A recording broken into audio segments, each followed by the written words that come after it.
Good evening, everyone.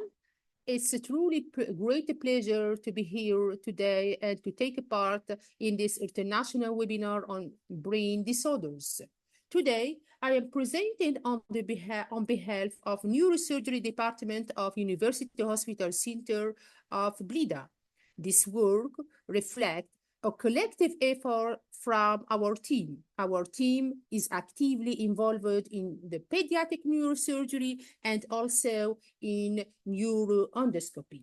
So the topic I will be discussing is the infantile hydrocephalus as a pediatric brain disorder with the focus on endoscopic management by using the ventriculocysternostomy and the choroid plexus coagulation. This work was conducted in the collaboration with Professor Mohammed Amakran Sidimam. Beyond being a surgical condition, the infantile hydrocephalus is fundamentally a disorder of the brain development. What is at stake is not only survival, but the quality of the brain maturation. To begin with, we can say that the pediatric brain disorders are considered as a major concern. Why this? Because they directly affect the brain development, and this is especially at the very early age. And among this condition, we have the hydrocephalus. This hydrocephalus is particularly important. Why this? Because it's about frequent and potentially treatable, and it can affect the brain development, the cognitive function, and also the quality of life. When we talk about the pediatric brain disorder, we are actually referring to a wide range of conditions. Look here, we have the congenital malformations, the infection and inflammation of nervous system. We have also the vascular disease and also the disorders of cerebrospinal fluid circulation. And the hydrocephalus fit exactly in this last category of the cerebrospinal fluid circulation disorder.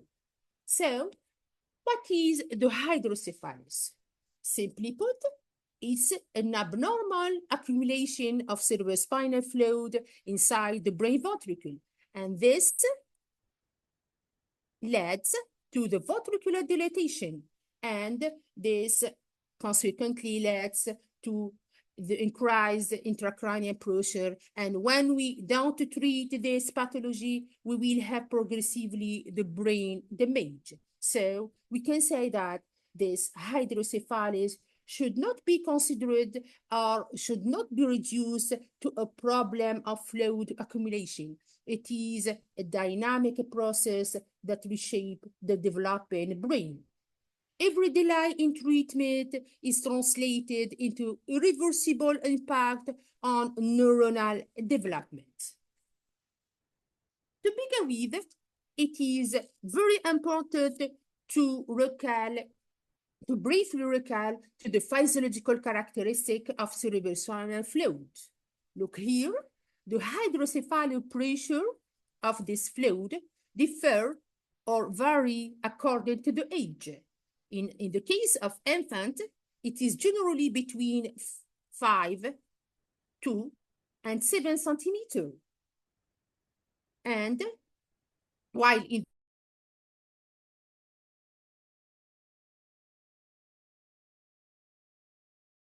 the case of children and adults, centimeter of water.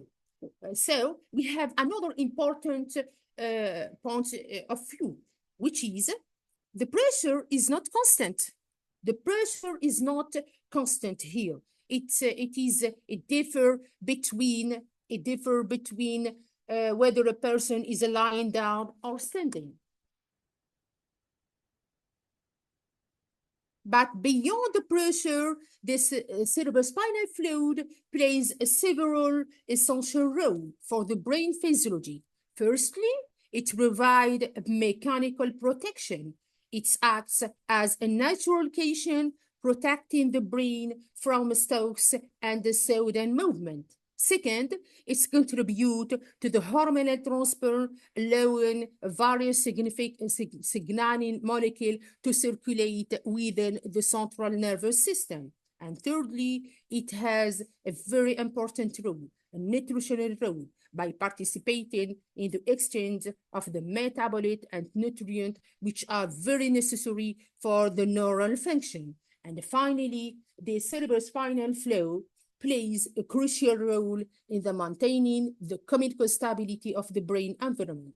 In other words, we can say that it functions as a buffer system which help to regulate the biochemical balance required for proper neural activity. So overall, we can say that the cerebrospinal fluid is not simply a passive liquid, it is considered as a dynamic and essential component of the brain homeostasis.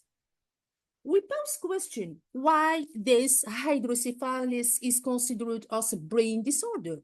Now, when we understand this physiological function of cerebrospinal fluid, we can say that this hydrocephalus must be considered as a true brain disorder.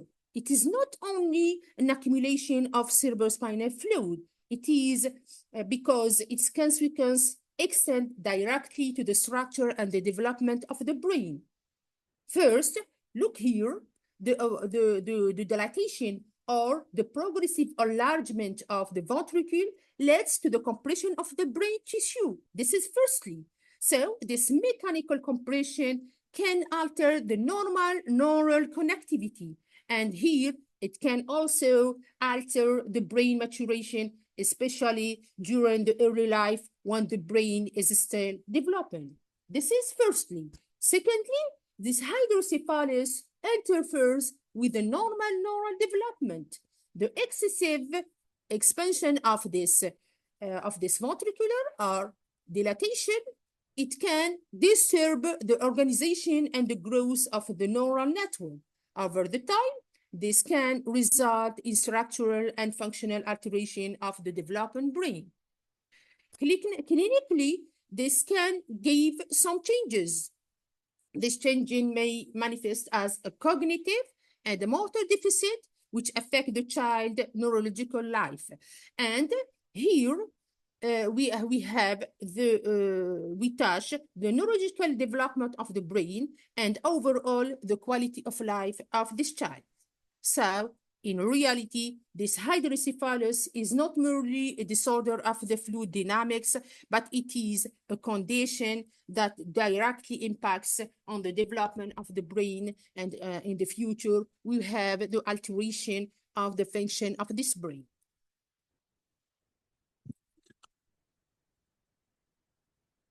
Now we pass to the pathophysiology of hydrocephalus.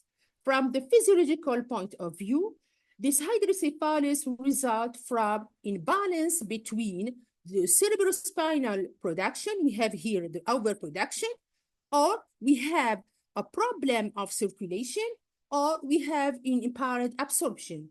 And this imbalance can be due to the congenital causes or to acquired causes, like infection and hemorrhage. For the classification here, we classify the hydrocephalus in two main types.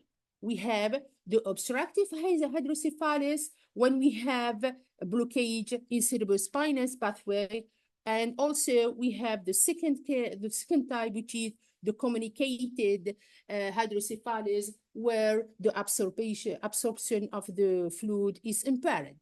And of course, it can also be congenital or acquired. For the clinical side here, the clinical presentation is quite characteristic. You may see this macrocephaly. Look here.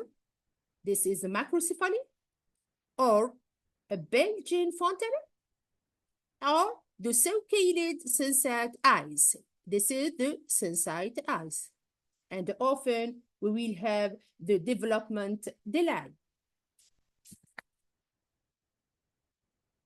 The diagnosis relies mainly on imaging. We use the ultrasound which is very useful in the case of infants. We use the CT scan and MRI in order to give more detailed information about the causes and also the severity of the hydrocephalus. And also we can have information about the type of hydrocephalus, preventricular or biventricular.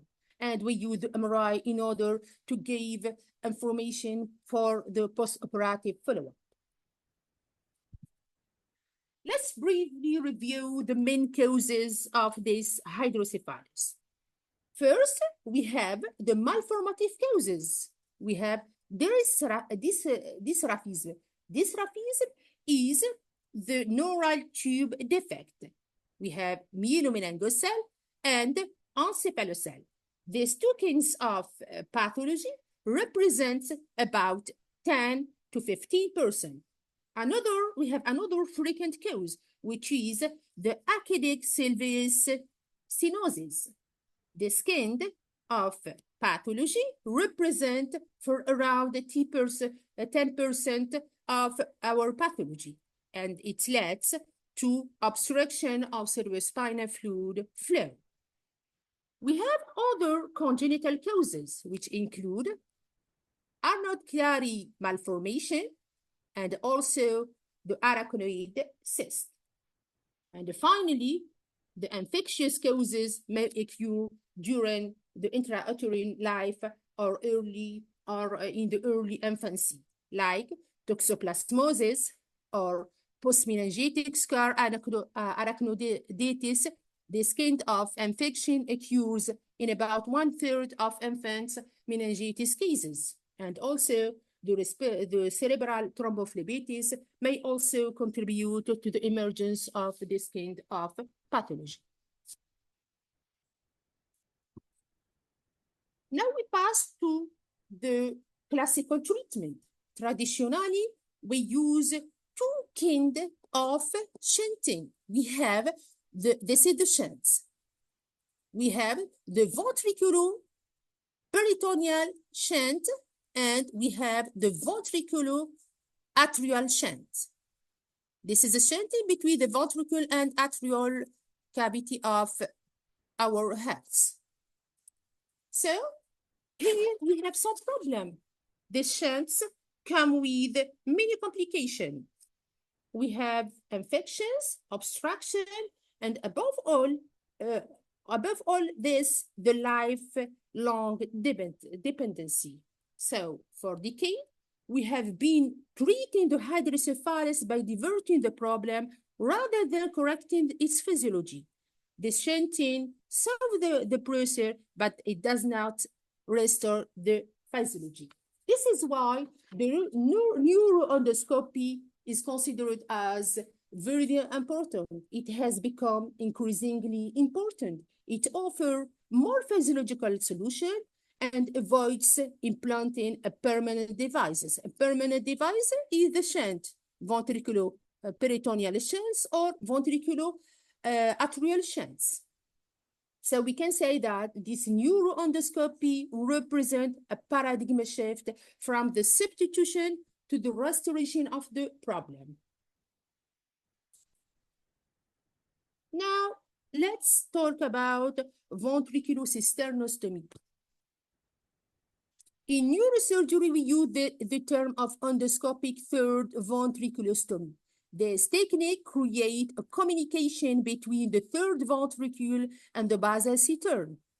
So, this idea is quite elegant. We create a small opening in the floor of the third ventricle, and this allows the cerebrospinal flow to bypass the obstruction and flow normally again. So the elegance of this technique lies in its simplicity, restoring a pathway that nature originally designed. On the other hand, we have this second technique, the choroid plexus coagulation. Here, we reduce the production of cerebrospinal fluid. It is adjunct to endoscopic treatment. Here, instead of improving the flow, we reduce the cerebrospinal production. And interestingly, this technique has made a comeback, and thanks to this, to modern endoscopy. So this choroid plexus coagulation addresses the problem at its source, which is the production of cerebrospinal fluid. Here, we reduce the production and not restore the flow of this fluid.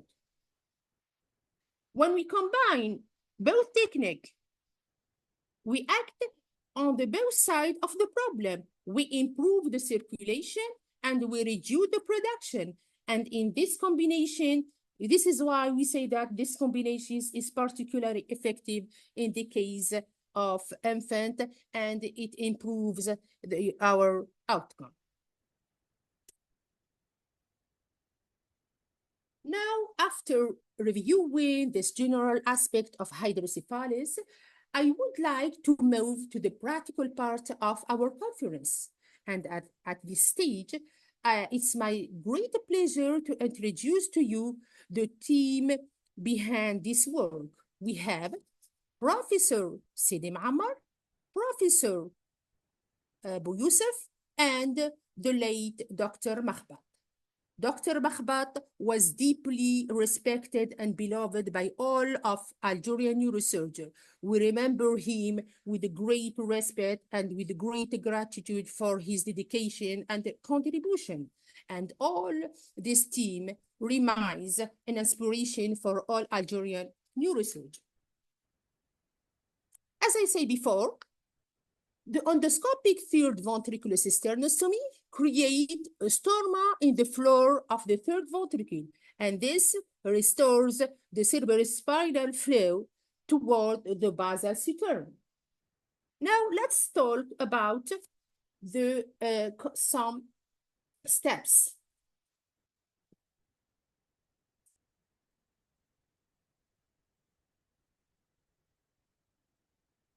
Look here. This is the main steps. We start with a frontal burr hole. Then we introduce the endoscopic in the lateral ventricle, and we pass through the foramen of Monro into the third ventricle. And we identify some landmarks. I will show you the landmarks, very important for you. And then we carefully perforate the floor. This is the operation of perforation of the floor. And finally, we enlarged the opening floor in order to ensure a good cerebrospinal flow in this case. This is the steps, and this is the key landmarks. Look here. This is the foramen of Monro, and this is the infundibular recess. This is the mammillary body, and below the floor, we have this basilar artery. So the precision is absolutely essential, because just beneath the floor, we have this basilar artery. This technique works best in the case of obstructive hydrocephalus, and also in the case of aqueductic stenosis. But in very young infants, especially under the age of 3 months, the results are less favorable. Now we pass to the choroid plexus coagulation. This is an endoscopic coagulation of choroid plexus, and this technique reduces, as I say, because it reduces the cerebrospinal production. Here, we identify the choroid plexus. This is the choroid plexus inside the ventricle, and then we coagulate it progressively by using this bipolar cautery. And it is ideal to do this technique in the both sides. So again, I can say that the combination of these two techniques provide a double benefit. We have a better cerebrospinal fluid circulation, and we have a reduction of the production of cerebrospinal fluid. Of course, the complication can occur. We can have a bleeding, infection, or the failure of a stoma, but with the experience, these risks are minimized. We pose the question, why this combination is very important in the case of infants. In the case of infants, the absorption of cerebrospinal fluid is not fully mature. So even when we restore the flow, it may not be enough. That's why the coagulation of choroid plexus becomes so important. We can say that in infant, the physiology is different, and in our treatment strategy must adapt this reality. So what is the reality? The reality is the immaturity of cerebrospinal flow absorption. This absorption is not limitation. It is a key to understanding why the combination therapy works. Now we pass to the very important part of our study. In our study, we include 226 infants. We do a prospective descriptive study. And this infant have age under 1 year. We compared the endoscopic third ventriculostomy alone with the combination with choroid plexus coagulation. And what we found here was quite clear. The combined approach gave better results. What was observed was not only a technical success, but meaningful clinical impact. By reducing the shunt dependency, here we have not a surgical, it is not considered as a surgical achievement. It is a longer-term benefit for the child alive. For the clinical impact, here we have, it means fewer shunts, fewer complications as infection, and a better neurological outcome. So this is particularly effective in selected infant, as I say before, in the case of infant who has obstructive hydrocephalus. And we noticed that the age is a key factor. The results are better after the age of 3 months, and it is more limited before that. Our results are very consistent with international literature. There is a clearly renewed interest in this technique. These findings are not isolated. They reflect a global shift toward the physiological neurosurgery. This is an abstract of our presentation. Look here. This is the first technique, the endoscopic third ventriculostomy. As I say before, this technique restores the flow of cerebrospinal fluid. And the second technique is the coagulation of choroid plexus. This technique reduces the cerebrospinal fluid production. And when we combine these two techniques, we will have improved the neurodevelopment of the brain of our children. To conclude, we can say that this hydrocephalus is a major pediatric brain disorder, and when we combine the technique, we can give a better result. This combination offers a safe, effective, and physiological treatment option. The goal for me and for all neurosurgeons is no longer simply to treat hydrocephalus, but to protect the developing brain. So we don't treat the hydrocephalus, our objective to protect the developing brain later in the future. If I had to summarize everything in one sentence, I can say, treat the fluid, preserve the brain, and you will protect the future of your child. Thank you very much for your attention, and I will be happy to take your question in the part of chat books. Thank you very much, Dr. Abchi, for your talk. It was very informative. We have some questions for you.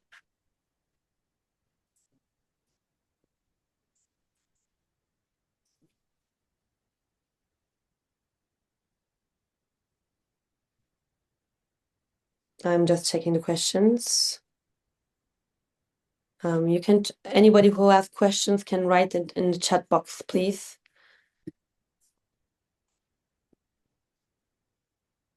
Okay, the first question is, for the hydrocephalus in infants, do you find cases concentrated in certain areas of certain countries? Okay. The second, are there any vulnerability? Okay. Yeah, I have 3 questions. Yes, the first question is, do you think there are specific locations that are concentrated with infant hydrocephalus in the world, specific countries or specific locations that you can name? Okay, for the prevalence of hydrocephalus in infants. So Yes. this, as I say before, this hydrocephalus is one of the most neurosurgical condition in the childhood. The global incidence is estimated between 20 to 125 cases for 100 mil birth. So in some cases, they say that this hydrocephalus is according to geographic concentration. Some cases are not evenly disturbed, but higher incidence is seen in sub-Saharan Africa, Latin America, and also the South and Southern Asia. And the major reason include, as I say before, the infection, the neural tube defects. Okay, so So mainly. Yes, for the second question is very important for me. This is a comparison between the endoscopic third ventricular sternostomy and the coagulation of choroid plexus. So they ask about the efficacy rate.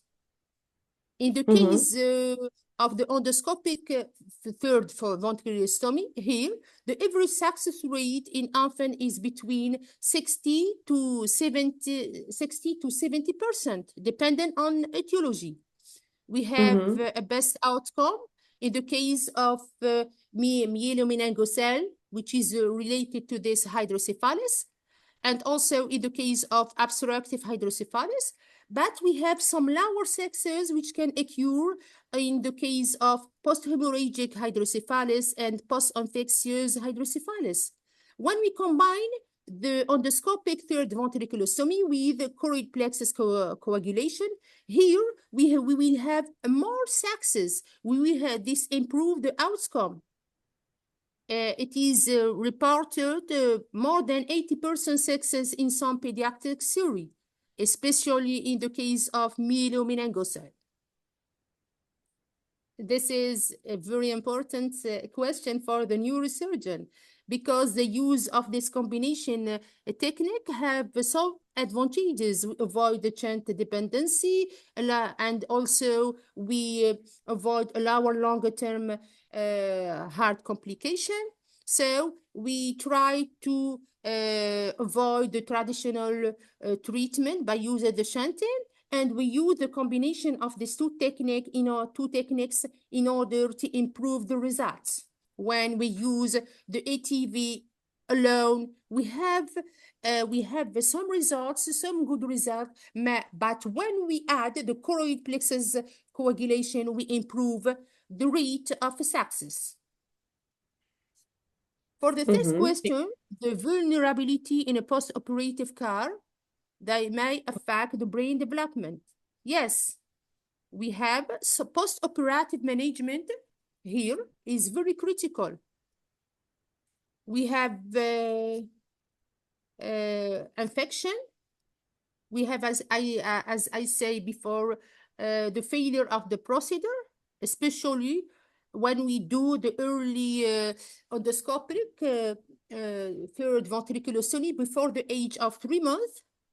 in the first week of to the first month. Here we will have the vulnerability. What is the vulnerability? So it is the infection, the treatment failure, the delayed detection of intracranial pressure changes. All this may cause a cortical thinning, a developmental delay, and visual impairment.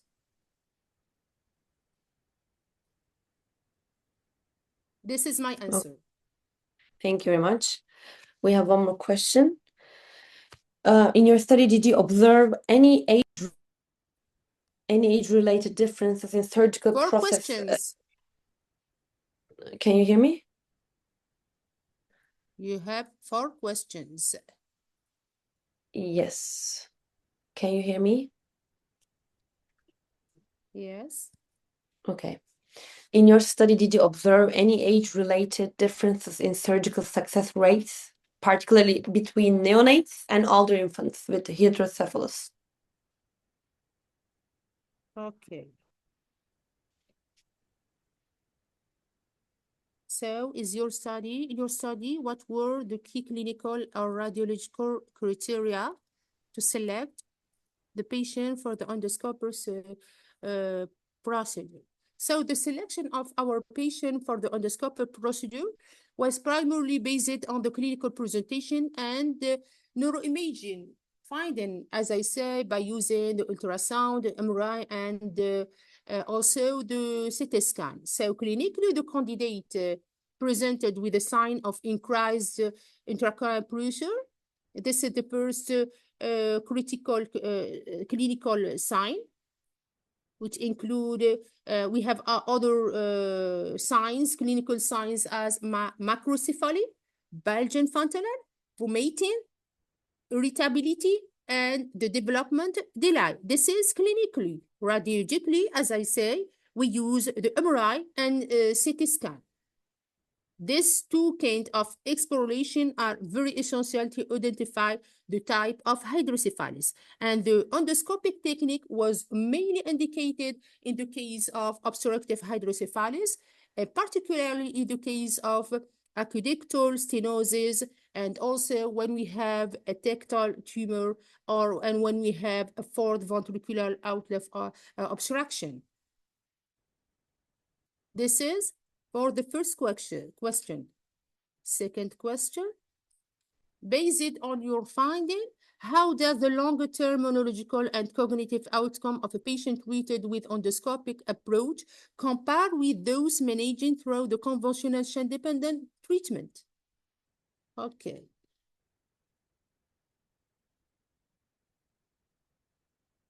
So in our finding, suggests that the endoscopic approach offer comparable and in some cases superior long-term neurological outcome compared with the use of shunt. The use of shunt gave a dependence allow a life. So when we use the combined, when we treat our patient with the combined approach, here we benefit from avoiding a lifelong dependence on the ventricular shunt system, which is associated with recurrent mechanical failure with some complication as infection and also multiple revision surgery. In the case of the use of shunting, we have one very, very important problem, which is the revision, the multiple revision of this shunt. And when we use the combined technique, we avoid this kind of multiple revision surgery. So from neurodevelopment perspective, the children successfully treated with this technique, the endoscopic technique, and along their life, they demonstrate a stable intracranial pressure regulation. And we have a satisfactory cognitive development of these children, in particularly when the procedure is performed early and the hydrocephalus is effectively controlled. Third question. Did your study observe any age-related difference in surgical success rate, particularly between neonates and older infants with hydrocephalus? Yes, our observations suggest that the age plays an important role in the success of this endoscopic treatment. If you remember, I showed to you that the age is considered as a key factor in the case of neonate, and in the young infant, the success rate tend to be lower. They may be explained by the immaturity of cerebrospinal fluid absorption, and also the high prevalence of post-hemorrhage or post-infectious hydrocephalus. This is the case of the low, the success rate, which is lower. In contrast, when we have the case of older infants, generally we have higher success rate, particularly when the hydrocephalus is purely obstructive. When we have this kind of hydrocephaly, which we have a higher success rate. This hydrocephaly, the obstruction is caused, for instance, by aqueductal stenosis.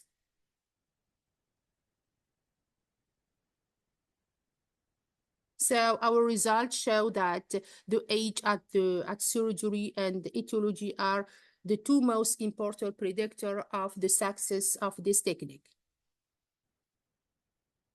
The last question, considering the resource limitations in many healthcare settings, do you believe this endoscopic technique can be widely implemented in development countries? And what infrastructural or training requirement would be necessary for its broad adoption?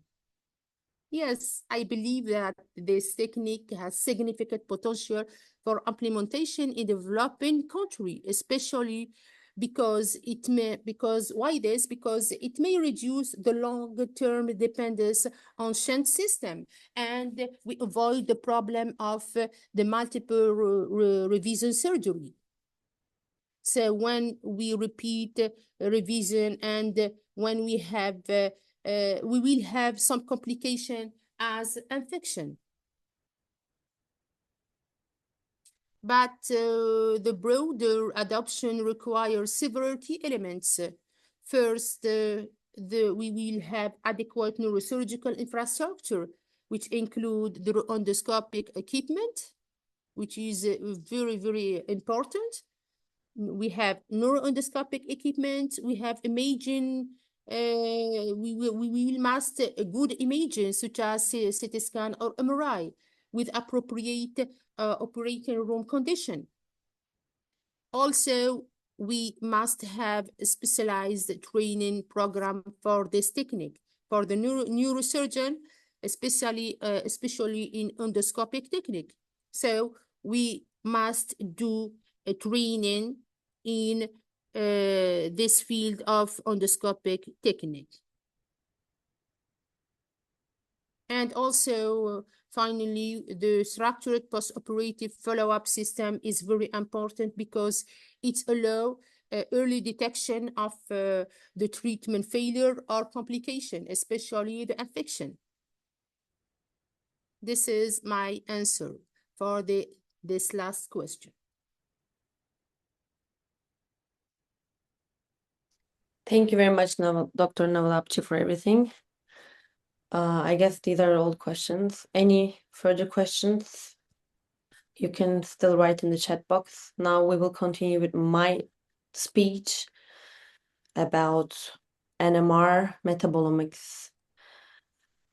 After my talk, Adriana, please can you present the other speakers, because I will need to leave. Of course. Thank you. Nice to see you again after a year. You too. Okay, if Gazal is here, I sent her my presentation. Can she share screen? Because I won't be able to concentrate on two things at the same time.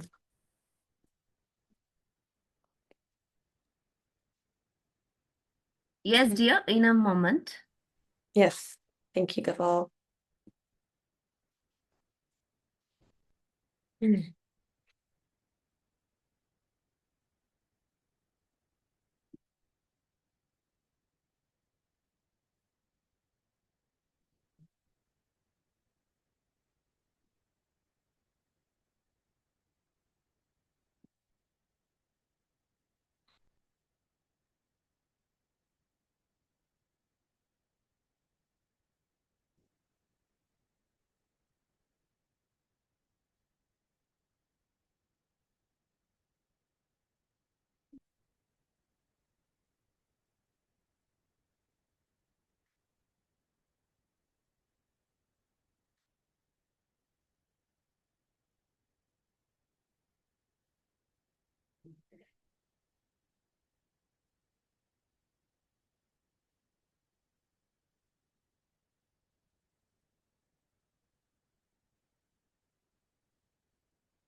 Okay.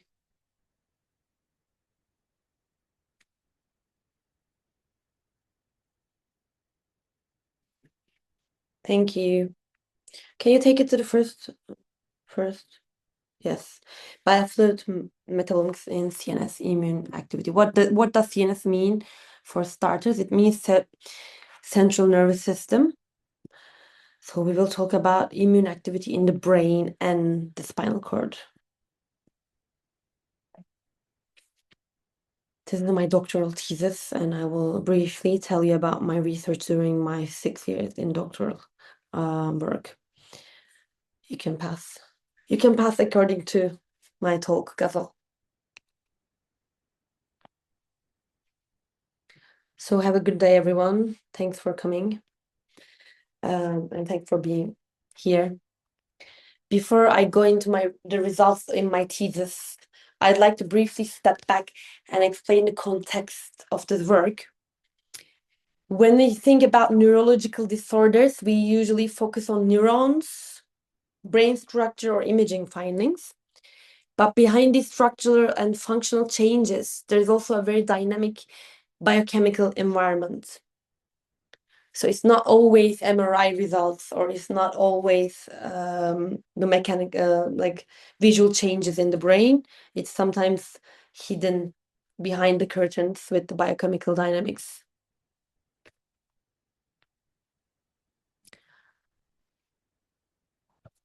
The brain is constantly producing and consuming small molecules. These molecules are involved in energy metabolism, neurotransmission, and immune activity. When something changes in the central nervous system, these biochemical processes often change as well, because it's a two-way road. So if you want to understand what's happening in the brain, it can be very useful to also look at the metabolomic processes. This is where metabolomics come in. Metabolomics is the study of small molecules that are produced during normal cellular metabolism. These include things like amino acids, organic acids, and metabolites involved in energy pathways. You can think of metabolomics as a kind of biochemical snapshot of the system. It reflects the current physiological state of the cells and the tissues. Because metabolites respond relatively quickly to biological changes, metabolomics can provide useful insights into disease-related processes, maybe even earlier than structural changes that we can spot in fMRI or MRI. So you can go to the next slide as well, Gazal. Yes, that's what I've been talking about. You can go to the next one. Yeah, let's come back. One more. Yes. Oh, no. Yes. You're skipping one. Next one. Yes. There's something in between. One. Okay, anyways. I thought there was something. The next one is okay. Okay, this is an example NMR spectrum image. I'm going to tell you what it is in the next few minutes. So it can stay here. So in order to look at the biochemical changes in your brain, we have a device called NMR, nuclear magnetic resonance spectroscopy. So when you want to take an image of your brain, you take an MRI shot, right? Or you get a CT scan, computerized tomography. So if you want to look at the small molecules, then you need this NMR machine, which takes a fluid from your spinal cord, like that's called CSF, cerebrospinal fluid, and then you get it analyzed, putting it into a machine called NMR. The difference between MRI, CT, and NMR, in MRI and in CT, you go directly into the device yourself, but in NMR, you give a part of yourself to NMR. So it's yourself, it's a part of your tissue. It could be anything, like it could be something small in a tube, and then you put the tube in the device. So NMR, this biochemical device, needs a part of your body instead of your whole body, like MRI does. So in our study, we use this proton nuclear magnetic resonance spectroscopy, or HNMR shortly, as our analytical platform. Very simply put, NMR detects molecules based on how hydrogen atoms behave in a strong magnetic field. It resembles the same principle of MRI, because you can remember in MRI machines, we also have protons behaving in magnetic fields. How do they change their rotation? How do they rotate according to the magnetic field? It is the same principle, and that's why their names are very alike as well. This one is NMR, and the one that we are putting all of our body in is called MRI. Okay, but another information I would like to give: the MRI machines that are used in hospitals right now, they were used to call NMR in 1950s, but this NMR is not the old NMR. That's a new technology that can detect very, very small molecules that you cannot detect with other molecular biology techniques at the moment. So this is the highest tech analytical platform that you can use if you're a medical biochemist or something like that. So different molecules produce slightly different signals, which appear as peaks in an MRI spectrum. So you look at the image. In the image, you see a signal in the y-axis, and then in the x-axis, there is something called chemical shift. In every chemical shift, there is a different molecule. So let's say in the fourth chemical shift, it will be leucine, an amino acid, or in the sixth one, it would be above 4, it's mostly water suppression. So let's say in the second, it will be chemical shift 2, it will be glucose. So in every ppm, every chemical shift in the x-axis, it's something else. It's a different molecule. And in the signal, it's the signal that it gives according to the magnetic field. So look, the more signal it gives, it has more magnetic energy as well.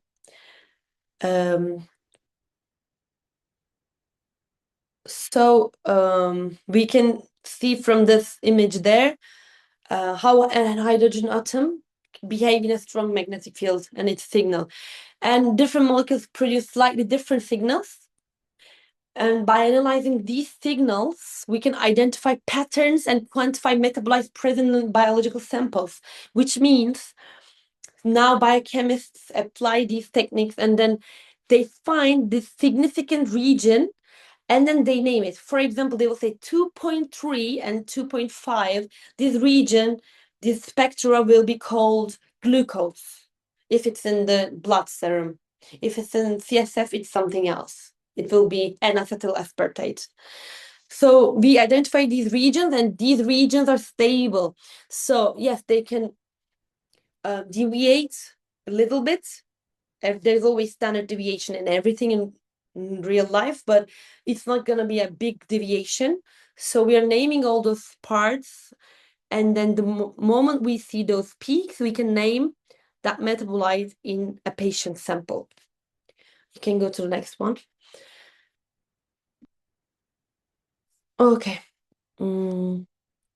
So we can get, in my research, I've gotten two fluids. The first one is serum, blood serum. The second one is CSF. Blood serum is for systemic metabolism because it circulates all around your body, and CSF is for better neurological results, let's say, better neurological interpretations. I would like to talk more about NMR. The advantage of NMR is that it's highly reproducible and quantify metabolites present in biological samples, because the moment you use that tube in NMR, it doesn't get distracted, so you can use that tube over and over and over and again. So it's non-destructive, which makes it particularly suitable for metabolomic studies. In my work, in my doctoral work, I analyzed two different biological fluids. First is serum, and the second is CSF, which is in direct contact with the brain and the spinal cord. The next slide, please. Because of this close proximity, CSF can provide a more direct biochemical window into processes occurring within the central nervous system, obviously. But by comparing these two biofluids, serum and CSF, we can start to understand how systemic and central metabolomic processes may differ. Another key aspect of the study is oligoclonal bands, shortly OCBs. Oligoclonal bands reflect intrathecal immunoglobulin synthesis. Intrathecal, which means between your, what is the easiest way? I'm trying to make it like it is between your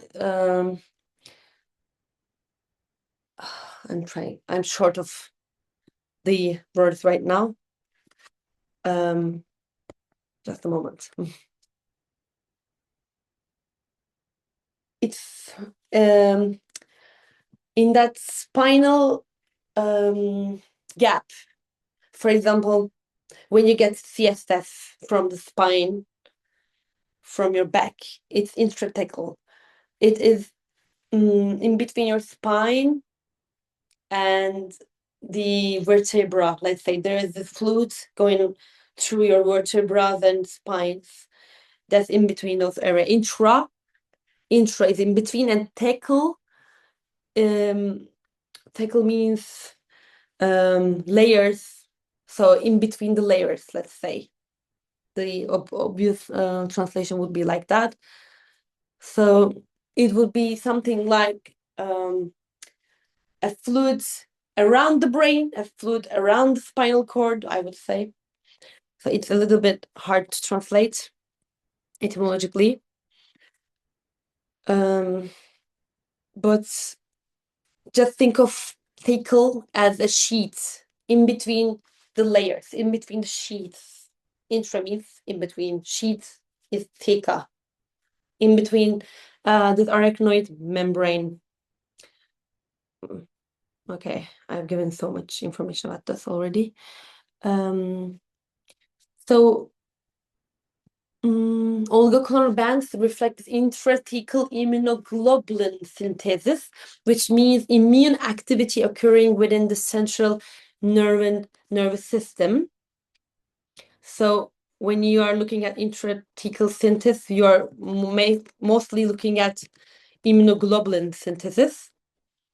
What is immunoglobulin? Most of you would know if you're into biochemistry. It's a class of a protein that's both present in serum and also in CSF. And they function as antibodies against antigens. So if there's a virus or let's say a bacteria, microbe in your brain, in your body, then you produce immunoglobulins to attack these invaders.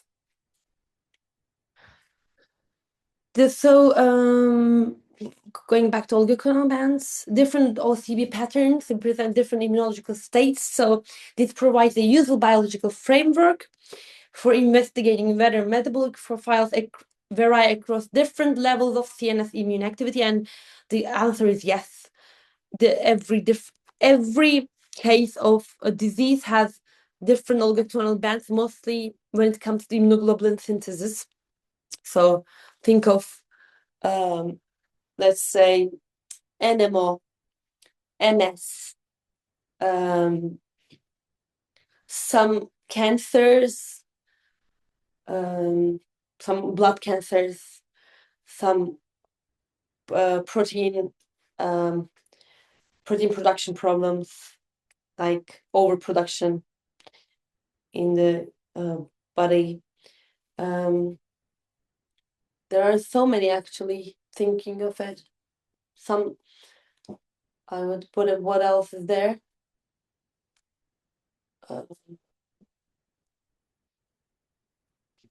I will remember, but like in oligoclonal bands, you can detect many CNS diseases. So the first one that comes up to your mind is multiple sclerosis, and my research was mostly based on multiple sclerosis.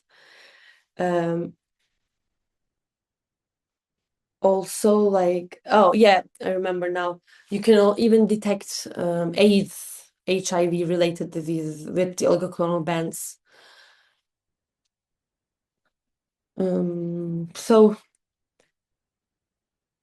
this provides a useful biological framework, as I said. So the main question of our study was, do metabolic profiles in serum and CSF vary across different oligoclonal band types? And the answer came out as yes.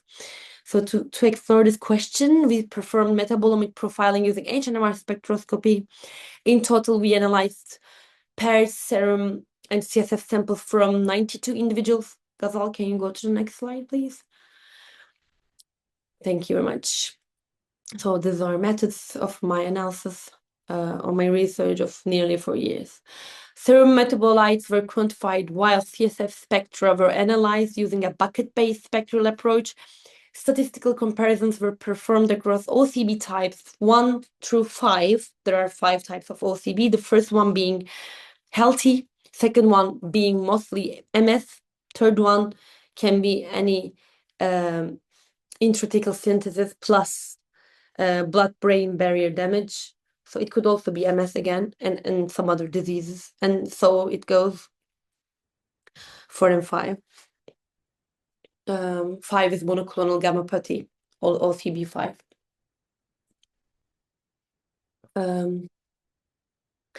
And I used non-parametric methods with correction for multiple comparisons, as there are 5 types, 5 OCBs, and many metabolites. I also applied exploratory multivariate analysis, such as PCA, PLSDA, and so on, and like random forest analysis to assess clustering patterns within the metabolomic data. Looking first at the serum data, we observed structured variability across OCB types and several metabolites related to amino acid metabolism and energy pathways show differences in their distribution across groups. And these patterns suggest that peripheral metabolic profiles may reflect differences in underlying immunological states. And I've published one article of these results, which I will now attach below. Now I'm putting it in the chat box. These are the results of the serum samples, which says simply lysine, glycine. I think one more is either threonine or 2-OG. I don't memorize it anymore. Some metabolites are higher in MS patients, like possible MS patients.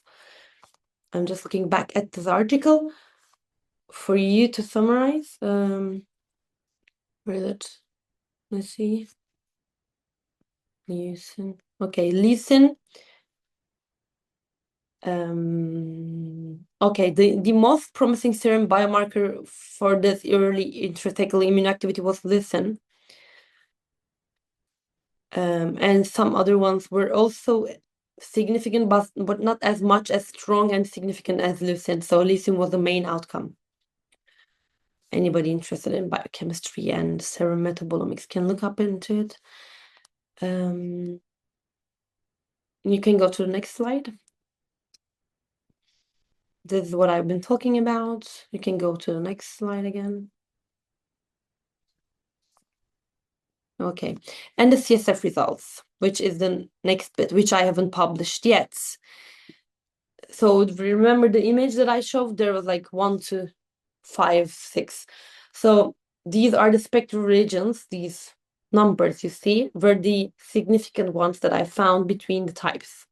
So what are they? They're still not really quantified, they're not really named, but in order to find what they are, we can look at the articles that, or other biochemists that named them, those regions. Some of them are known, for example, 2.6, 2.3 to 2.4 is most possibly glutamate, because other people found that it's glutamate. And in these results, we identified these several spectral regions, and including these signals. These regions are generally associated with metabolites involved in amino acid metabolism, glutamatergic pathways, and cellular energy metabolisms. When we performed exploratory PSA analysis, we observed partial clustering of samples according to OCB classification, which means it's not full clustering. So you cannot really say they really differ too much, like they're not 100% different, but there's partial clustering. There are some intersections, but you can still predict that one person has more tendency to develop this disease more than the other, if you see this spectral region higher, let's say. So that gives you the prediction capability and capacity. When taken together, these findings suggest that metabolic variability exists across different immunological states within the central nervous system. Importantly, these differences were observed in both serum and CSF, indicating that biofluid metabolism may capture biologically meaningful variability related to CNS immune activity. Next slide. While these findings are exploratory, they highlight the potential value of integrated biofluid metabolomics in studying immune associations, immune-associated neurological conditions. This is a PCA plot, not from the CSF, but from the serum. Here you can say very partial differentiation. You can distinguish group 1 from, let's look group 1 from group 2. The group 1 is the blue one, 2 is the yellow and triangular one. Group 1 is there, group 2 is there. So if you are more in this area, you are group 2. If you're more above that area, you're group 1.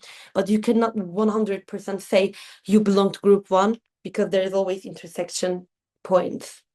This is serum sample, not CSF. Next one, please.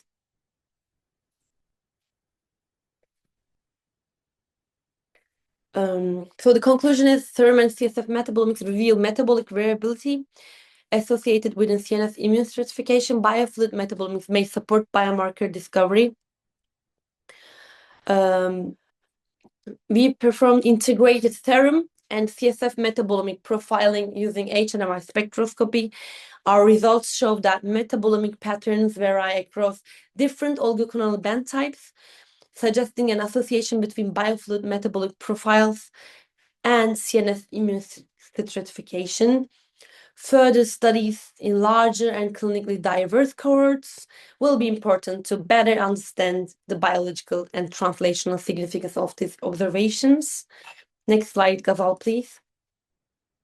So thank you for listening. If you have any questions, if you're interested in medical biochemistry and neuroscience, if you have any questions generally, this is my LinkedIn, Pi Sengul, and my email below for any questions. Do not hesitate to approach me. Thank you very much for listening. Thank you very much, Dr. Sengul. Your publication looks very thorough, and I'm excited to read it. Do you have Thank you. time to answer some questions? I can only get one question. Okay. Since we don't have any questions from LinkedIn yet, I would like to know what your motivation was behind dedicating your thesis to NMR. Nice question. Nice question. Okay, there are many reasons. One of them is the technical reason. It was more approachable and accessible for me because we had this NMR machine both in our lab that year, and that was very revolutionary. And not many people do research on this. So this is gonna be a little prestigious for me. So that's the prestige part, to be honest with you. The second part is I met a biochemist, a professor in our institute, who I really admired, and he was working with HNMR. So that's the second part that motivated me to do HNMR, to work with him. I liked his character and his mission and vision. The other reason is I think like everything we eat, we consume, does like it, everything we do affect our health generally, let's say, like our diet, starting with the diet. So in serum, you can see many changes in your blood. In the blood, you can see if somebody ate meat that week, you can see high triglyceride or high cholesterol, right? So if you have a disease, even in your brain, I think it is also related to diet. So in the end, I would like to, not in the doctoral thesis, but later on, I would like to associate that with diet. Like unhealthy diet is making you sick in your brain as well, because you can see in your brain and in your blood little molecules that come from your diet. You don't always produce those. You get them from with diet. So looking at those little molecules can help us say one day, the more unhealthier you eat, the more animal-based food you eat, the more tobacco you consume, the more alcohol you consume, the sicker you are. And I would like to raise awareness of becoming a vegan, becoming tobacco-free, becoming alcohol-free for better health. Thank you, Adriana. Great question. Thank you very much. Do you have time to answer one more question, or do you have to go? Okay, tell me. Okay. Do you foresee metabolomic profiling becoming a part of routine clinical diagnostics for neurological disorders, or is it currently more suitable for research and exploratory biomarker studies? Yes to both. Like it's both of them at the same time.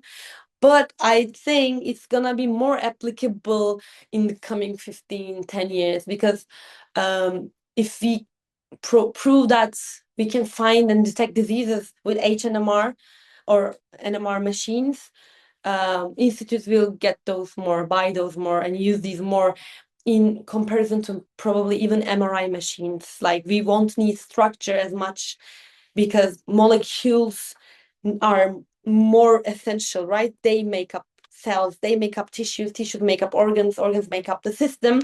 So if you want to look at the system, you have to go back to these little parts. So I think molecular biology is the future instead of general medicine. So I think that will be more applicable, but also there's this part of economy, which I'm not very knowledgeable about. So there needs some funding for institutes and hospitals. But I hope it becomes the general application for disease prediction. Thank you. I agree with that. Thank you very much for your time, and I hope you have a Thank you, great rest of Adriana. You're a very successful young girl, and I see a bright future for you. Thank you very much. Okay, so have a good day and have a good conference. Enjoy. everyone. Goodbye. Thank you so much for joining, Dr. Pinar. Our third speaker is Dr. Albara Akram from the Department of Pharmaceutical Biotechnology of De Montfort University in the United Kingdom, investigating the biology of Parkinson's disease to mitigate its degenerative effect on the brain. Please welcome Dr. Akram.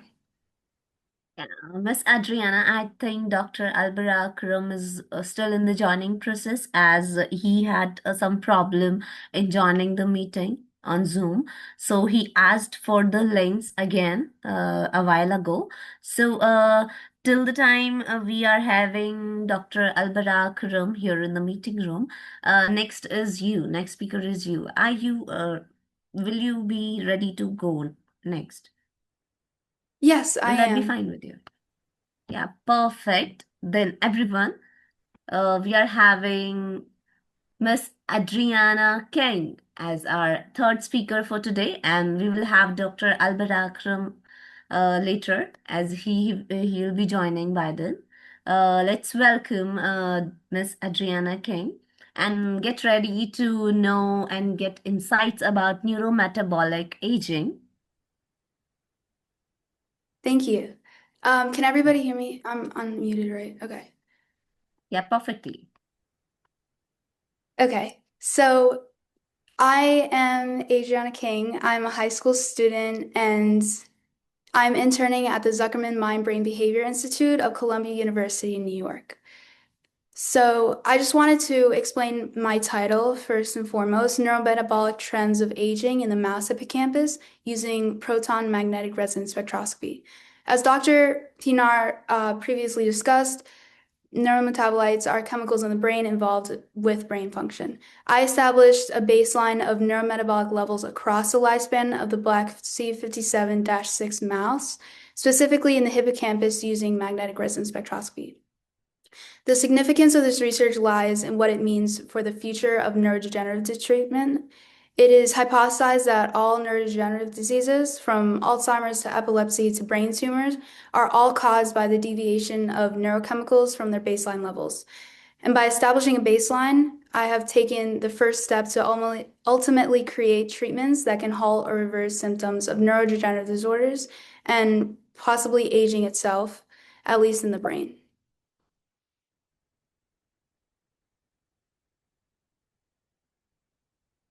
Oh, I didn't notice. Okay, here. So by establishing a baseline, I have standardized the future of magnetic resonance spectroscopies because currently the current literature that is on PubMed and out there in the scientific community all bases their results on a control group specific to their study. So by standardizing it, I created a more unified front for future magnetic resonance spectroscopy studies and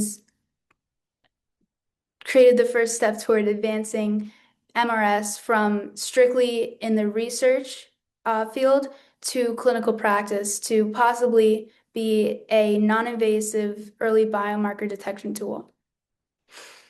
As I said before, treatments can be created based many years in the future based on my research to halt or potentially reverse symptoms of neurodegenerative diseases or brain aging itself. And the arrows, okay. So Alzheimer's dementia is the most prominent neurodegenerative disorder, and aging is the strongest risk factor for these diseases. But it has been hypothesized that neurometabolic concentration changes may occur before declines in the structure or the function of the brain are detectable via clinical or imaging examinations, which are both methods of diagnosing most neurodegenerative disorders. However, these levels are also known to change regardless of whether the patient shows conspicuous symptoms of pathological or disease-related aging. This uncertainty necessitates the creation of a standardized record of neurometabolite levels to distinguish normal aging trajectories from those associated with pathological aging. Currently, the approved clinical and imaging investigations that Alzheimer's diagnosis are based on can only be confirmed via a postmortem examination of the brain. While MRI and CT are even less reliable for diagnosing other neurodegenerative disorders and only reveal late-stage symptoms like tissue atrophy too late to treat or delay their progression. Proton magnetic resonance spectroscopy is an emerging tool that shows great promise in addressing these limitations, though its ability to efficiently detect metabolites in almost any tissue through its ability to efficiently detect metabolites in almost any tissue of the body and ease in reproducing consistent results. However, the required analysis of large cohorts, the identification and measurement of reliable biomarkers, and the long-term follow-ups of patients hinder the integration of magnetic resonance spectroscopy into clinical practice. Fortunately, MRS has been making strides in the medical research industry as it is commonly used to study pathological effects on metabolic changes in the brain. So the first neurometabolite that I will be assessing is glutamate, which you see the red line you see here with the graph under it is an averaged out magnetic resonance spectroscopy spectra, and the peaks that you see are representative of each neurometabolite that is represented here. So glutamate is the most abundant non-essential amino acid in the brain, and neuronal glutamate is stored as glutamine and glia, and the functions that glutamate and glutamine serve together, referred to as GLX in my paper, are most often the first attacked in neurodegenerative disorders. Small quantities of glutamine are also produced from GABA. In contrast to glutamate, GABA is a primary inhibitory neurotransmitter in the brain and holds a critical role in memory, learning, perception, and other behavioral functions that are targeted by Alzheimer's.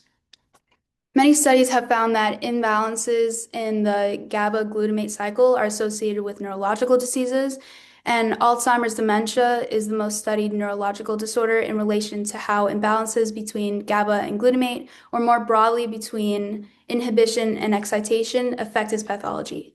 So depletion or undesirable activation of microglia may severely impair memory and several signaling pathways, amongst other essential cognitive functions. Choline is another neurometabolite that I will be assessing, and it is an essential micronutrient and an epigenetic modifier of gene expression activity and methylation in neurons. And increased levels of choline indicate heightened rates of membrane breakdown or cell production, as may be the result of the presence of neurodegenerative disorders. Additionally, we have myoinositol and creatine, and we also have N-acetylaspartate, which is NAA, is another prominent.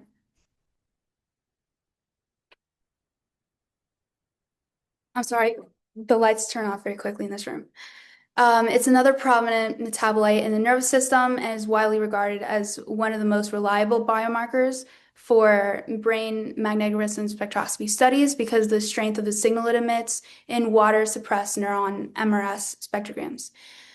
Under normal conditions, its presence indicates axonal and neuronal integrity, but reduced levels are known to be indicative of loss and damage to the neuronal tissue. These metabolites represent pivotal indicators of neuronal signaling, cognition, cell function, and health, making them all ideal targets for investigating neurochemical changes associated with aging in the mouse models, especially for understanding underlying mechanisms in pathological aging.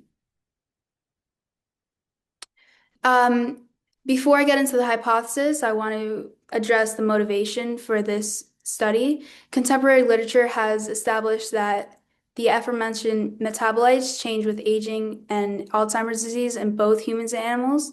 The hippocampus is known for its role in memory recall and potentiation and is of special interest to Alzheimer's research as one of the main targets of Alzheimer's, in addition to priming the brain to adopt neurodegenerative pathways by contributing to neuroplasticity declines as it ages.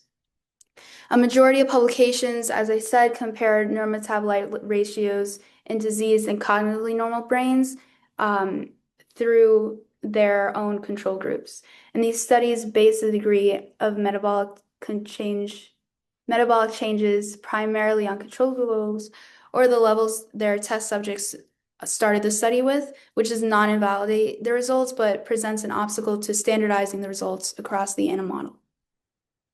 The few studies that have addressed this volatility are nearly all limited to narrow age ranges or pathology-driven comparisons that don't establish normalized lifespan reference trajectories. And the variability of the acquisition parameters in human clinical populations, such as the brain regions examined, limit the foundational establishment of normative aging trajectories. So it is hypothesized with age that N-acetyl-aspartate, GABA, glutamate, and glutamine together, or GLX, levels will increase. Okay, so they will decrease, myoinositol will increase. Choline and phosphorylated choline will increase or decrease depending on the life stages of the mouse, and the two forms of creatine will stay constant throughout the lifespan. Single voxel proton MRS was acquired from the hippocampi of 38 male mice, spanning across young, which I categorized as 3 to 5 months, middle age, which I categorized as 9 to 12 months, and age, which is 18 to 24-month groups. The initial alignment of the magnetic resonance spectra was performed using frequency and phase correction algorithms implemented in the JET and MATLAB platforms provided by Columbia University to ensure that the peaks, which represent metabolites on each spectrum, were synchronized to reduce the variability caused by the scanner drift in motion. Phase correction used both zero and first order adjustments, and repeated MRS spectra were then averaged after alignment to minimize the random noises that the MRS machine may have recorded during the scan.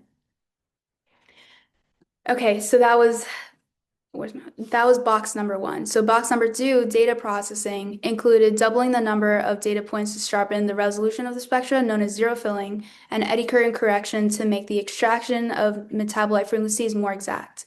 Aligned, averaged, and pre-processed spectra were then evaluated using the Inspector platform for quality metrics, included a Fourier transformation, line width, and residual water.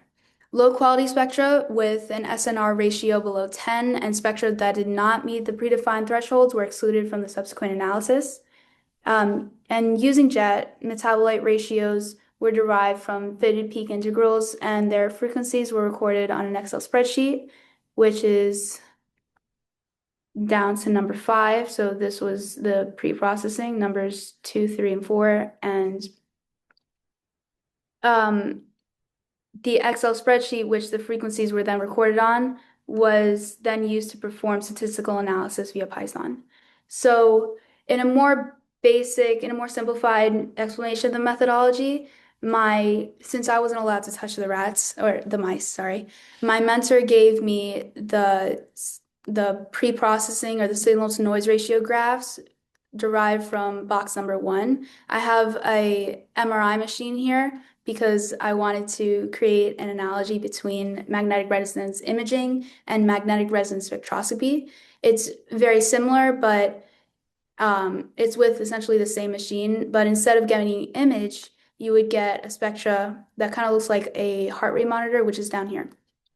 So the voxel you see in blue in the first picture is where the voxel was placed to scan the MRIs, which is the mouse hippocampus.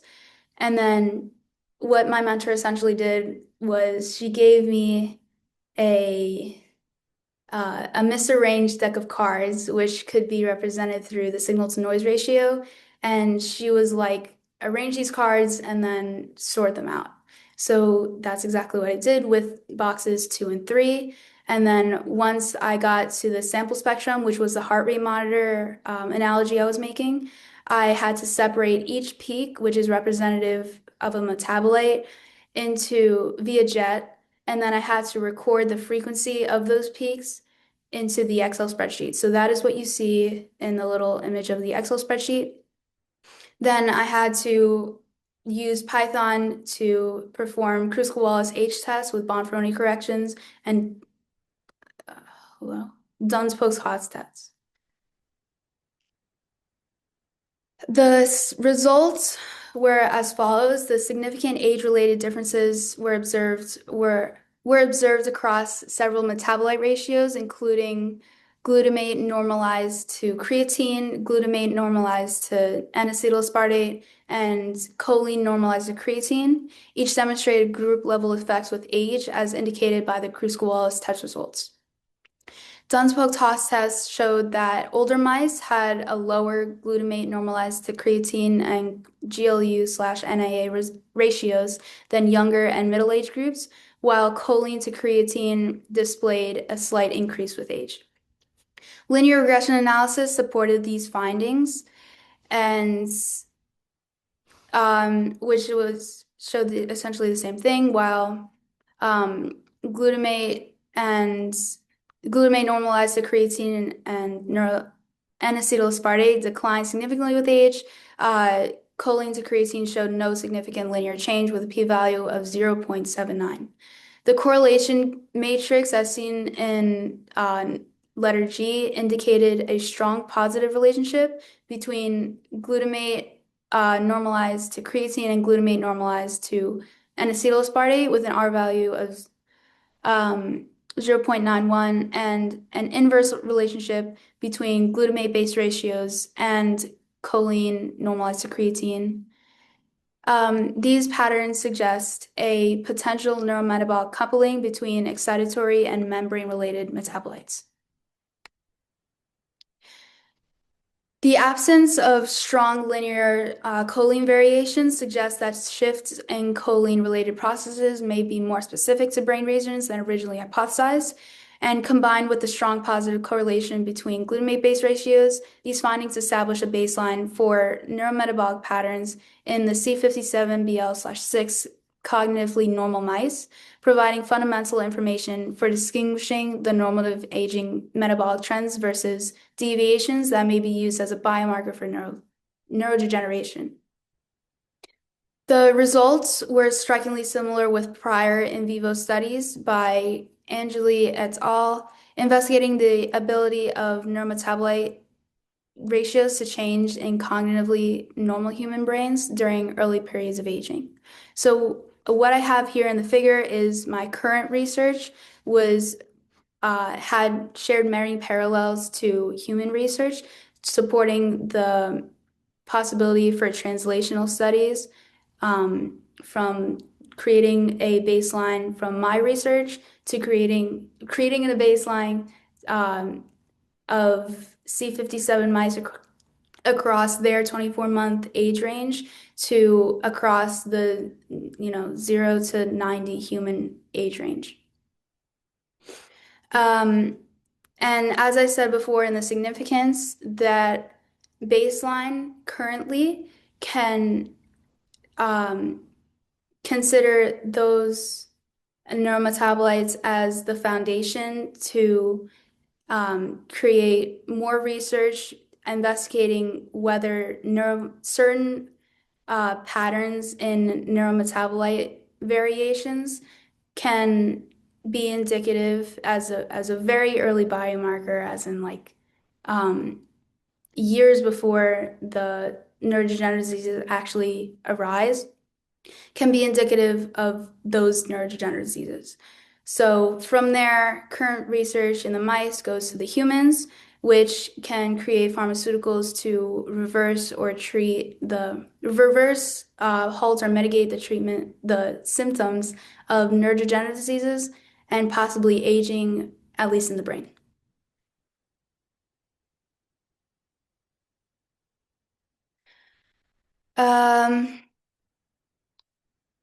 Just before I get to the conclusion, the final inquiry to be addressed is whether mice can be utilized as an accurate model of normal or pathological human aging to ultimately aid in advancing therapies for neurodegenerative disorders. Studies have found that despite being the most commonly used animal models, the utilization of which has contributed to the scientific community's understanding of the progression of pathological aging, the strains of mice that can reliably replicate pathological and normal aging are limited to a small minority, which has been a considerable impediment to the progress of neurodegenerative research. Efforts have been made to identify a combination of aging biomarkers that can be used to measure biological age with more precision than any standalone marker. But historically, numerous chemicals, including compounds involving NAD and ATP, resveratrol, which is a plant compound, aspirin, noradihydroglutamic acid, and others have been tested to increase the lifespan of mice with controversial results.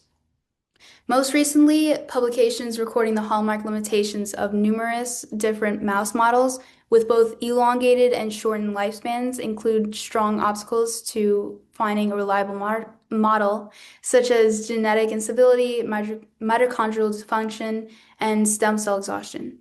This question, for the time being, remains unanswered and is arguably one of the biggest obstacles that the MRS and cognitive aging communities have to tackle. So, in a quick synopsis of my project, the study addressed the lack of an established neurometabolic baseline for the normally aging hippocampi of male C57 black 6 mice, taking the first steps toward enabling the identification of chemical biomarkers that demonstrate normal from pathological aging. The strong positive relationship between glutamate-based ratios support the idea that they change with each other and are very likely reflect the shared biological mechanisms tied to neuronal function. Their inverse association with choline suggests that the excitatory metabolic markers and membrane-related markers shift in opposite directions over time, which is indicative of the presence of interconnected metabolic networks that adapt during aging. These coordinated relationships may help scientists clarify how different metabolite systems interact as a part of broader neurochemical response to age as a biological process. Thank you very much, and I'll accept any questions right about now. Yeah, great. Thank you so much for the insights on neurometabolic aging to Miss Adriana. So yeah, dear teammate, have we collected the questions? Yeah, the very first question. Can you see the question or should I read out the question for you? I can see it, thank you. So the first question is, your study identifies changes in metabolite ratios associated with hippocampal aging. Which metabolites show the most significant variation, and how might these changes relate to alterations in glutamatergic neurotransmission during aging? So, oh wow, there's a lot of questions. My results page only showed what neurometabolites that had significant aging. So that included glutamate normalized to creatine, glutamate normalized to N-acetylaspartate, and choline. So I'd say glutamate and choline are the two neurometabolites that had a significant fluctuation in their levels over, okay. Sorry, I don't want to get left in the dark. Okay, so they had the two most significant fluctuations in their levels throughout the mouse's lifespan. And how might these changes relate to alterations in glutamatergic translation during aging? So the function of glutamate, which is essentially metabolized sugar, has a big role in the, has a big role in the central nervous system and plays roles in protein synthesis and regulation and other things, including neuroplasticity and long-term potentiation. So I'd say a decrease in glutamate as over the lifespan of a mouse can severely impact their ability to recall potentiated memories and their ability to learn new things as like plasticity is defined. I hope I answered that question correctly. How during aging. Oh, and choline, the decrease of choline can damage the membranes of the neurons and microglia and astrocytes and oligodendrocytes that are present in the brain and the central nervous system, which is the reason why that aging is the strongest factor of neurodegenerative diseases. Because as those membranes deteriorate, the organism is more vulnerable to the neurodegenerative diseases taking hold. How well do the neurometabolic trends observed in the mice model translate to human hippocampal aging, and what are the key limitations when exploiting these findings to clinical studies? That's a good question. So your first question, how well do they translate to humans, is one of the questions I left up for discussion in my discussion, because although I established the baseline and I saw this trend, I'm not sure why. So that the research I just presented is the stuff I did over the summer. So in the next coming month, I will be addressing that question through investigating specifically why glutamate changes and exactly your question, if mouse models are truly a good representation of modeling human aging. What are key limitations when exploring these findings to clinical studies? So I consider the limitation specific to my study, since it was a very small sample size. There was only about 38 mice, and they were all male. So currently, although there is a baseline, we don't know how that baseline could be affected by factoring in the chemical changes that may occur in the brains of female mice.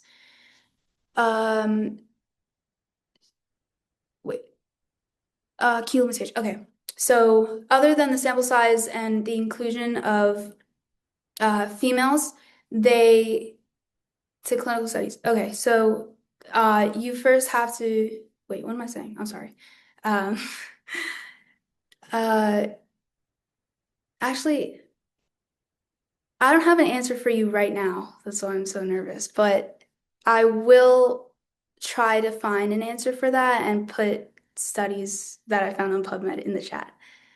The third question, do your findings suggest that certain metabolite ratios could serve as early biomarkers to differentiate between normal aging and early stage neurodegenerative disorders such as Alzheimer's disease?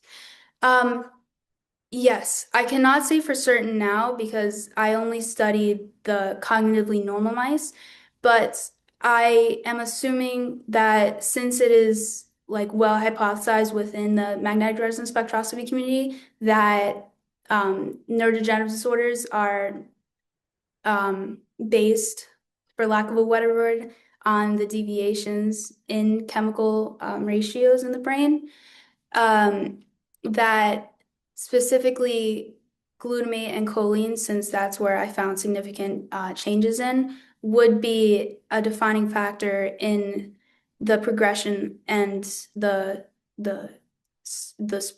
start of neurodegenerative diseases in the brain. Serves early micro. Okay, so once my baseline is established and disseminated within the MRS community, that would allow multiple other studies from international sources to then focus on what the real trends are between specific metabolite ratios and neurodegenerative diseases. So, as you know, neurodegenerative diseases is a conglomerate of many different diseases, and they all target different things. Like Alzheimer's targets something different than epilepsy, which could target something completely different than where a brain tumor is based in the brain. So there would need to be more studies specifically focusing on the specific, maybe for brain tumors, types of brain tumors that are located in areas of the brain that are responsible for specific functions that would need more of that, more concentrations of that, of certain neurometabolites in those regions. To differentiate between early stage, to serve as early markers to differentiate. Okay, yes, I think that is my answer to your question. I think I answered that. Okay. Yeah, thank you very much. And if you have questions, I can certainly put my email in the chat, or I can also email my paper to you. Great. Thank you so much to Miss Adriana for taking up the questions so confidently. And definitely we will, if we'll find more questions for you, we will definitely send the questions to you. Thank you for sharing your email. And yes, we are having Dr. Albera Akram here in the meeting room. So Yes. would you like to introduce him?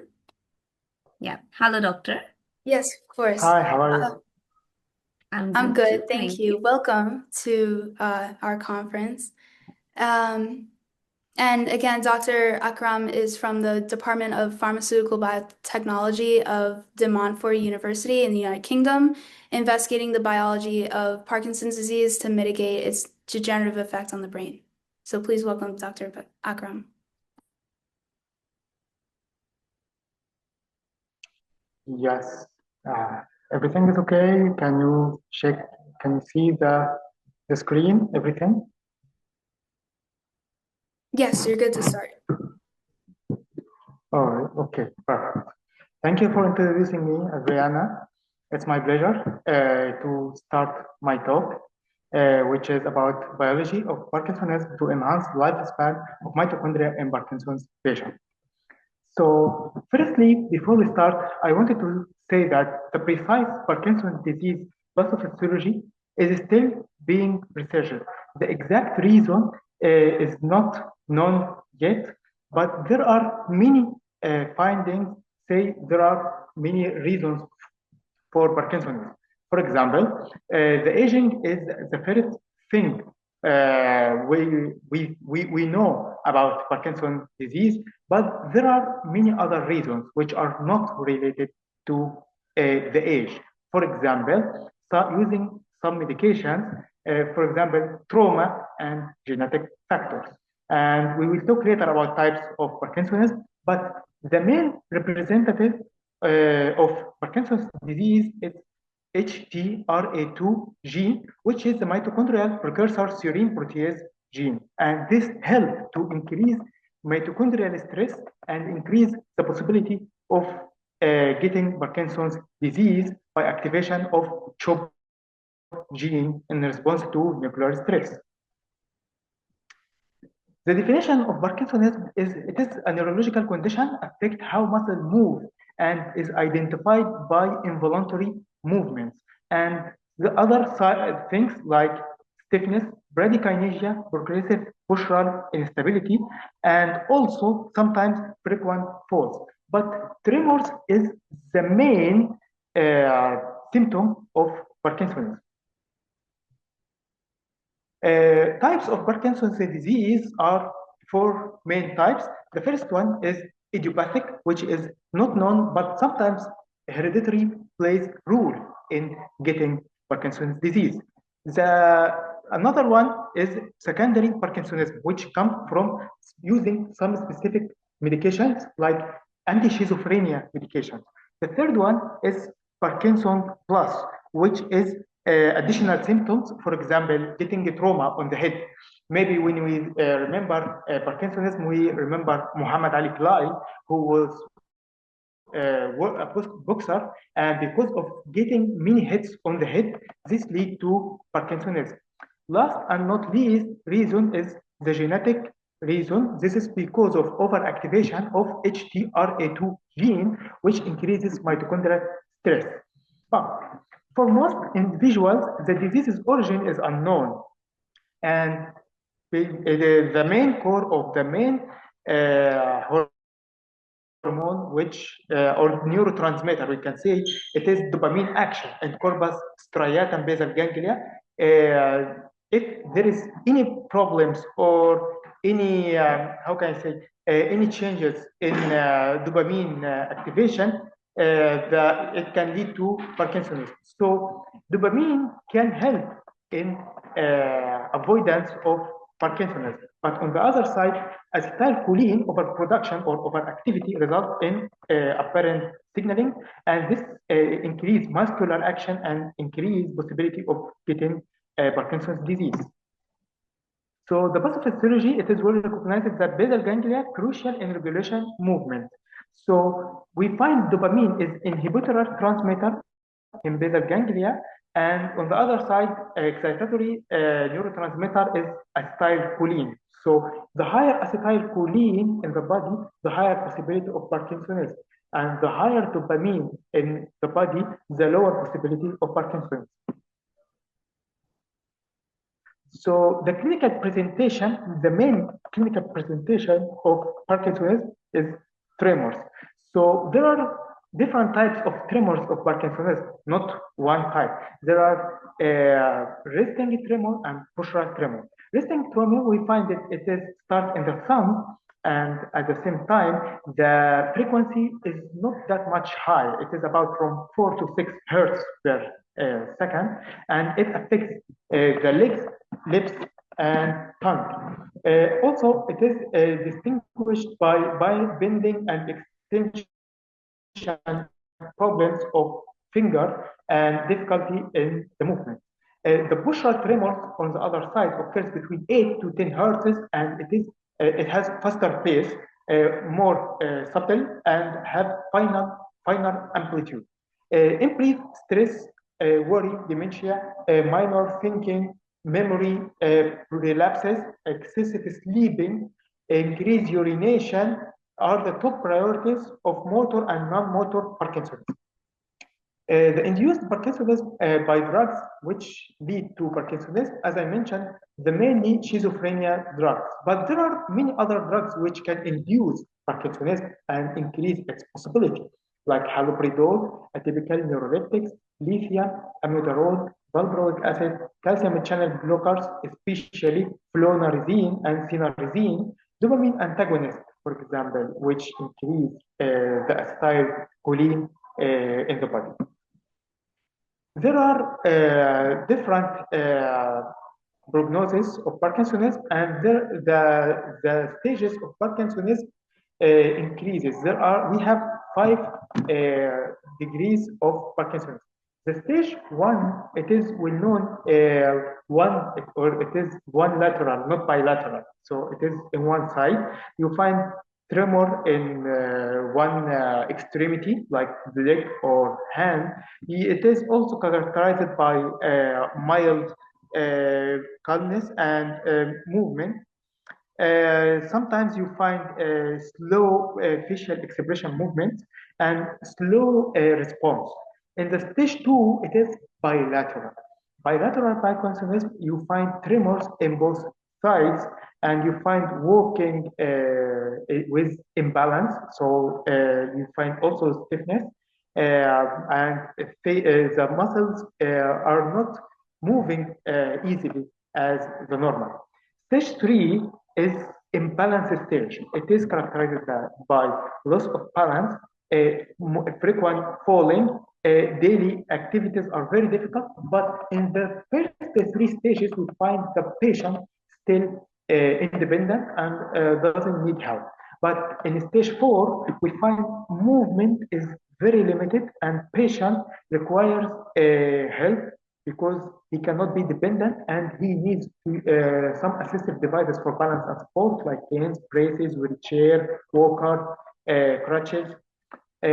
And 5, it is the sedentary Parkinson's, where when we find patient sedentary, cannot move anymore, requires assistance all the time, and there are stiffness, and he can forget some daily activities like eating, swallowing, and some simple activities like walking. It is very difficult and impossible sometimes. The symptoms, sometimes it can happen in middle age. It is not related to the old age. and it limits the lifespan because of problems of immobility and susceptibility to fall. Also, it is doubtful that the onset starts after 70 years and will decreases life or get worse. Sometimes it can start before that age. Dopamine deficit in Parkinsonism supported by following data. For example, reserpine medication also is a causative cause of Parkinsonism, as 80% of dopamine in Parkinson's disease-related basal ganglia depleted post-mortem. Additionally, patients being treated aggressively with neuroleptic for schizophrenia experience Parkinson's symptoms. Parkinson's also brought on MPTP. This is a neurotoxin which kills dopamine producing cells. Parkinson's disease patients are still alive, they have decreased dopamine uptake in their basal ganglia. And this takes us to some medications which prevent reuptake of dopamine. So this is Parkinson's disease drugs. I call it PALSA schedule, which letter P stands for usage of bromocriptine drug, which is dopamine agonist. There is also amantadine. Amantadine mainly it is an antiviral, but at the same time it is there was a story about using amantadine for treatment of Parkinsonism, that when someone had common cold and flu, he had also Parkinson's. So when he took amantadine, he found that Parkinson's symptoms relieved. And when he asked the company which produced amantadine, they told him, yes, amantadine can be used as anti-Parkinson's disease. And they suppose that it is increased reuptake or dopamine releasing. But this mechanism is not confirmed yet. The third one is levodopa carbidopa. We know that dopamine itself cannot be taken orally or injected because it cannot cross the blood-brain barrier. So we give it as a prodrug, which is levodopa or carbidopamine. They are monoxidase inhibitor or monoxidase B inhibitor increases dopamine. The fourth is silgline. This is recycline. It helps to decrease cholinergic activity in the body. There are also antimuscarinic receptors like benzotropin and trihexyphenidyl. It is a beta-cholinergic tone which decreases tremor and visit rigidity. Those are references which were used in this talking about Parkinsonism, and I wanted to point out that HTRA and usage of some genetic medication, now it is very promising, as you find here in my first reference, quality control of mitochondria in Parkinson's disease using ATP and the Bradford assay. This is paper by me. I used it to illustrate how genetic modifications and some of assays can help to prevent and at the same time screen Parkinson's disease and Parkinson's image. It can be helpful. Also, using Stephenson et al. Identified of ATG5 dependent transcriptional changes and increment in mitochondrial mass in methionine 5 deficient T lymphocytes, autophagy. Also talks about how autophagy, which is programmed cell death, like apoptosis, decreases the Parkinsonism. But all of this research still under application, and we tried it on laboratory rats, but still need further application of on human. Okay, so that's it all for today, And thank you. Thank you, Dr. Akram. Your research sounds very interesting, and I'd love to hear any future progress you made with it. A few questions is your presentation highlights the mitochondrial dysfunction in Parkinson's disease. Which specific mitochondrial pathways appear to be most critically affected during these?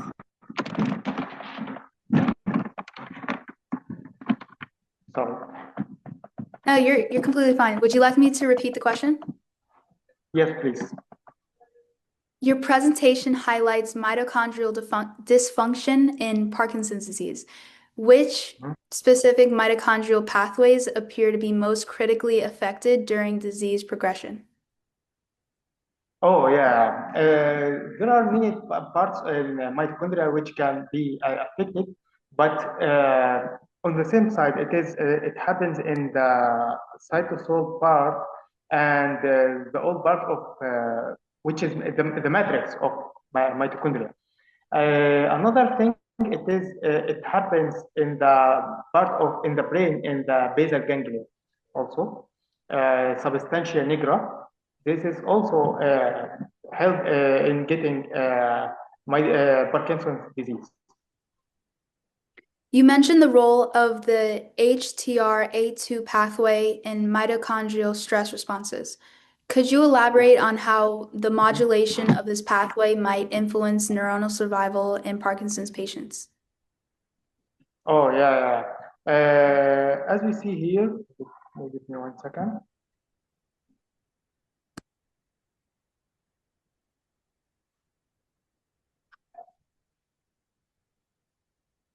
I presented this in a previous presentation here that I used reverse transcriptase polymerase chain reaction analysis, okay, which give us some significant upregulation in the expression of different laboratory rats, and we find that there are knockout cells which we found that HTRA2 gene it increases the mitochondrial stress. So this is the main mechanism of action of HTRA2 gene. When the stress of mitochondrial increases, we find that the laboratory rats get some resting tremors, and this is the reason we suppose that mitochondrial can increase, mitochondrial dysfunction can increase possibility of getting Parkinson's. Thank you. That's interesting. Considering the growing interest in mitochondrial targeted therapies, which potential therapeutic strategies do you believe hold the most promise for improving mitochondrial longevity in Parkinson's disease? Yeah, this is a great question. I think using some medications like antiviral like rimantadine, not amantadine, and also using dopamine prodrugs. So, for example, carbidopa, levodopa give a great example for prevention against Parkinson's because they have a long duration of action, and at the same time the onset of action is it is fast. It is not that much fast, but at the same time it is very effective. Do you think mitochondrial biomarkers could eventually be used for early detection or monitoring disease progression in Parkinson's patients? And what challenges remain in translating these findings into clinical practice? Perfect. This is a good question also.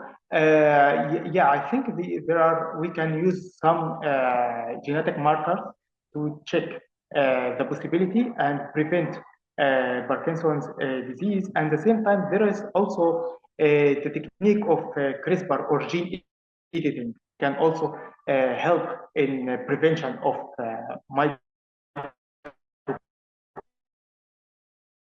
mitochondrial caused Parkinsonism. I found that using some, how can I say, molecular machine also could help in deletion or depletion of the genes, which increase the possibility of getting Parkinson's. Thank you. You're very welcome. The next presentation presents advancements in the personalized treatment of epilepsy by Ms. Prezi, Alina Mary Benny, and Shabana from the Bhanvi College of Nursing in Erode, India. Please give them a warm welcome.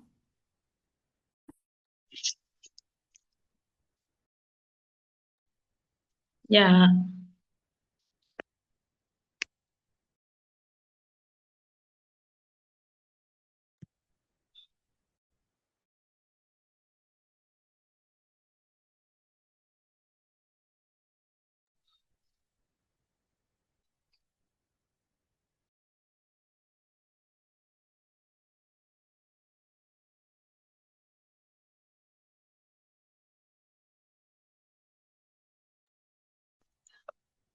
Hi. Hi, we can hear you.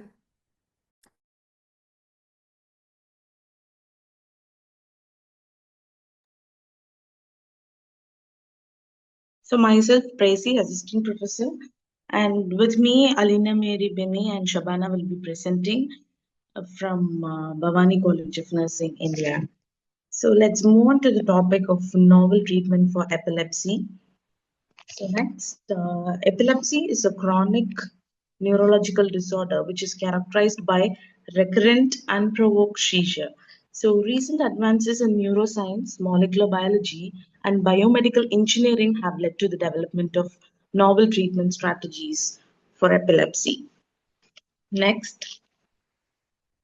So hereby we are going to discuss about the emerging therapies, including precision neuromodulation therapy, which is an approach for treating drug-resistant epilepsy by controlling the abnormal brain signals very precisely instead of removing the brain tissues, and gene therapy, which is an advanced treatment method in which genes are introduced, modified, or silenced in brain cells to reduce the control of the seizure, and optogenetics, which is a cutting edge research technique that may become a future treatment for epilepsy.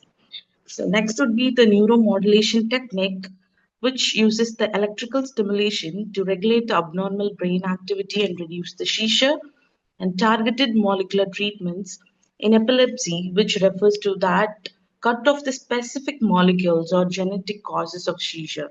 So this treatment is designed to correct the underlying biological mechanism rather than the controlling symptoms.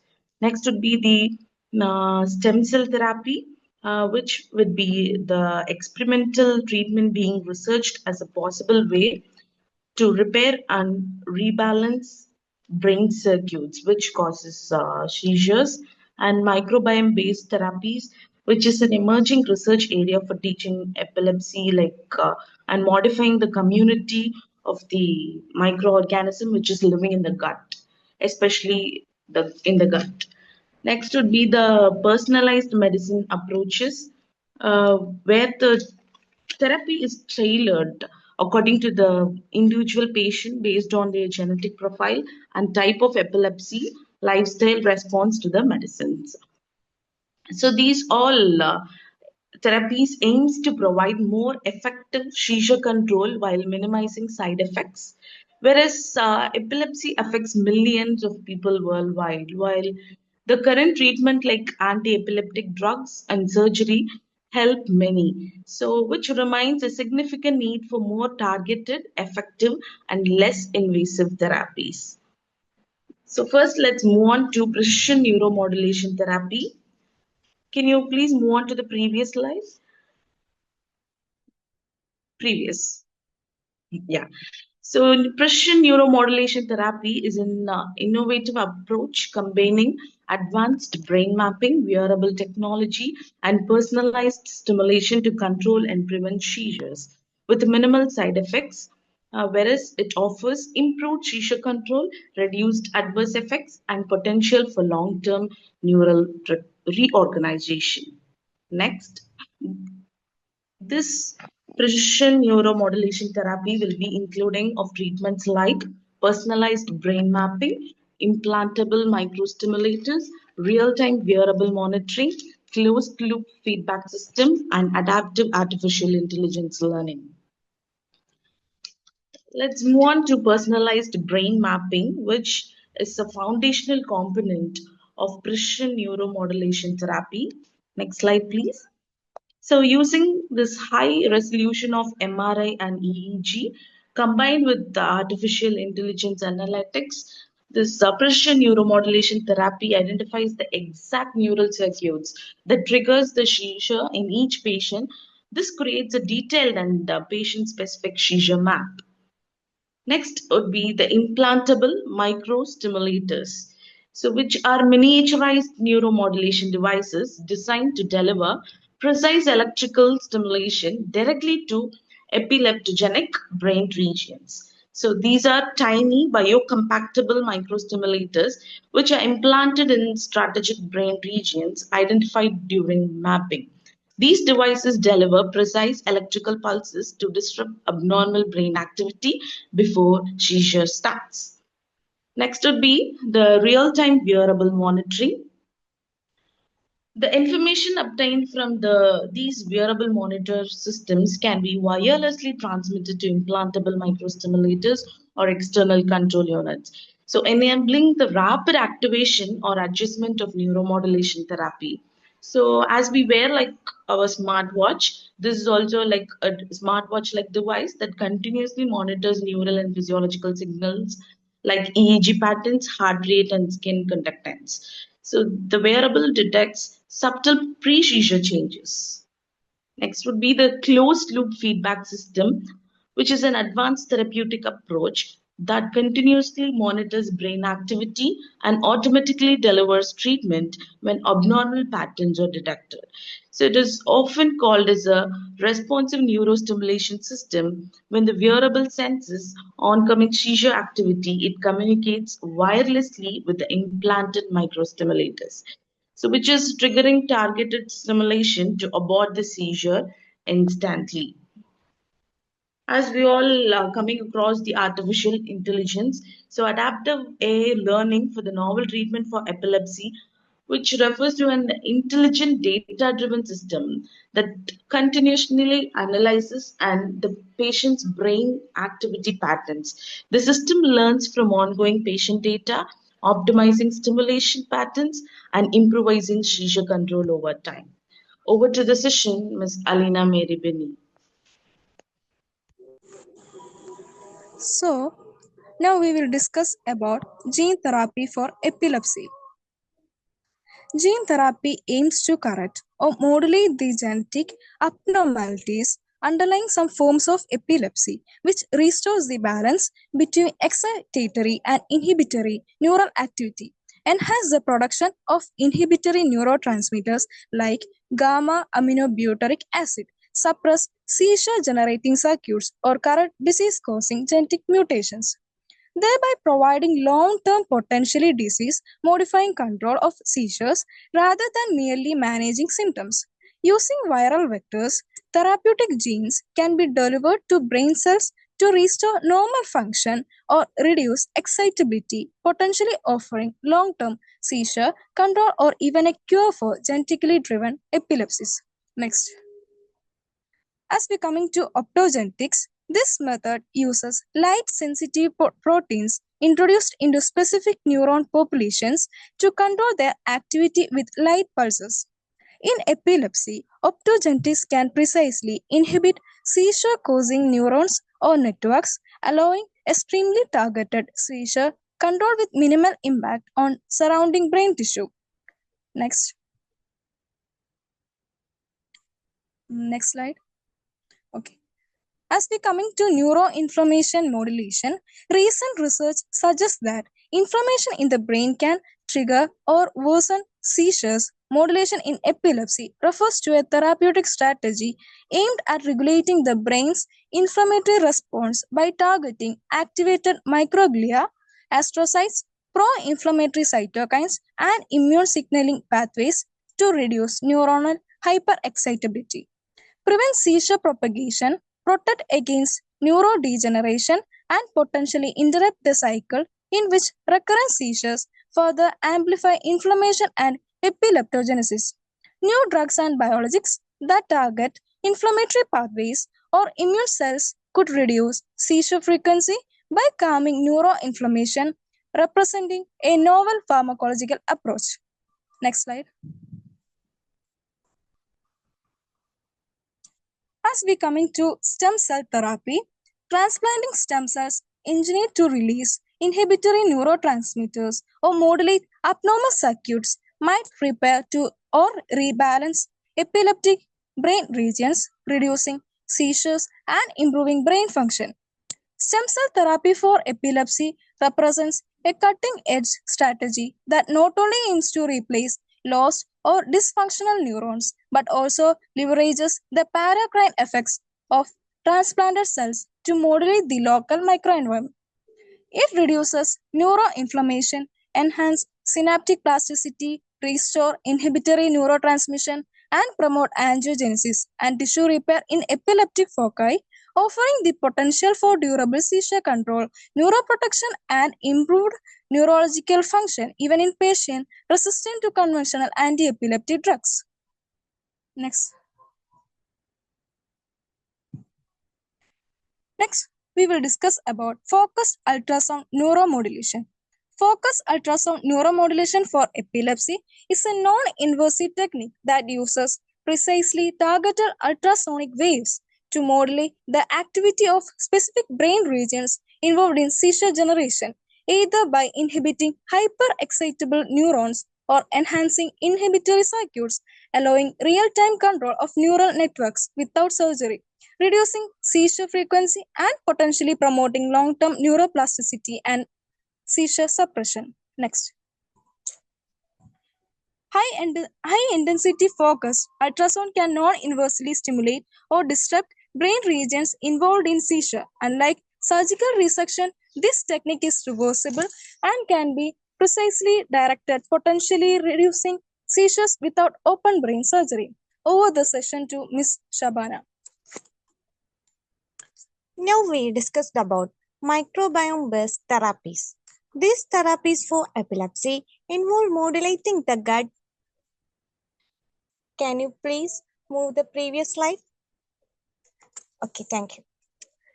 These therapies for epilepsy involving modulating the gut-brain axis by altering the composition or activity of interstitial microbiota through probiotics, prebiotics, dietary intervention, or fecal microbiota transplantation with the goal of reducing neuroinflammation, regulating neurotransmitter, producing, modulating neural excitability, and ultimately decrease seizure frequency and improving neurological function.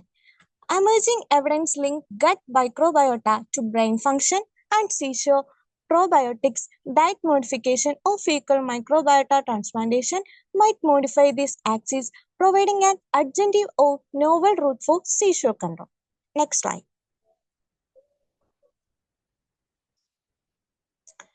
Next, positive effect for treatment. Significant reduction in seizure.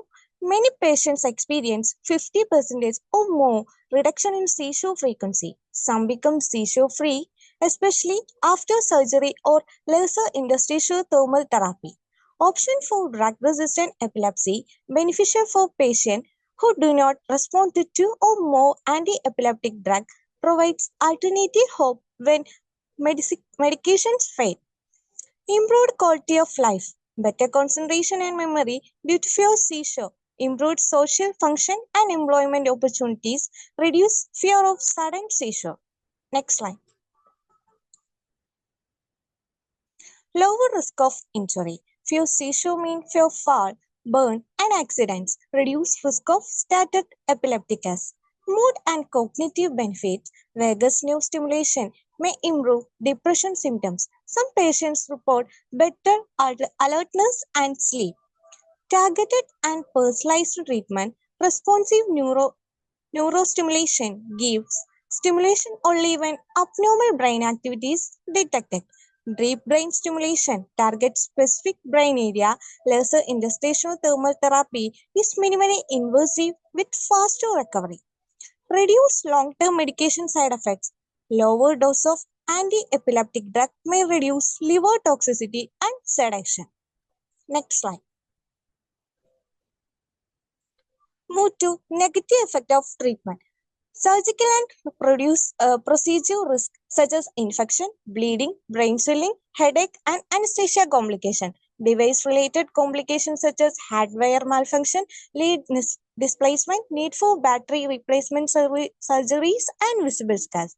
Some specific side effects: vagus nerve stimulation, hoarseness of voice, cough, throat pain, deep brain stimulation or responsive neurostimulation, mood change, anxiety, depression, diarrhea, fatigue, liver, enzyme elevation, ketogenic diet, constipation, kidney stone, nutrient deficiency. Next slide. Psychological impact: anxiety about impacted device, fear of surgery and adjustment difficulties. High financial burden, expensive device and surgical procedure, regular follow-up and maintenance costs. Not universally effective. Some patients may not show significant improvement and effect may reduce over time in some cases. Lifestyle restrictions: ketogenic diet requires strict adherence and regular hospital visits need for device programming. Next slide. Latest research update in novel epilepsy therapy treatment in 2026. Preclinical data for CREATE therapeutic showed complete seizure prevention in a several focal epilepsy model. Expanded data for neurotherapeutics, RTX 1001 cell therapy demonstrate durable. NRTX 1001 cell therapy is investigational adeno-associated viral gene that's reduce neuronal hyperexcitability. High magnitude seizure reduction with phase 3 trial planned on new gene therapy and precision drug for programs like EPY201, AXS17 are recruiting, continue progressing towards clinical use. Next slide.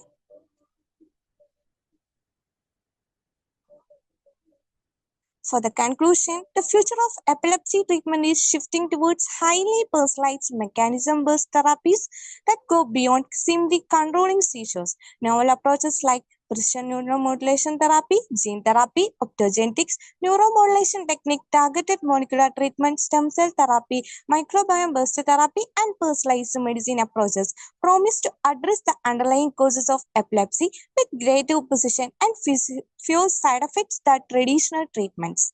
Thank you.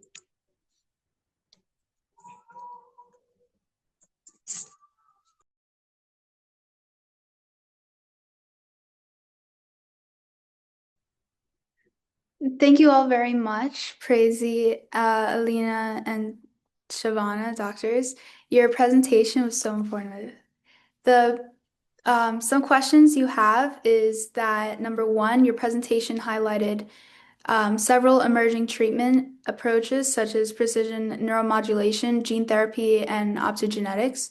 Among these, which approach currently shows the greatest potential for clinical translation in epilepsy management?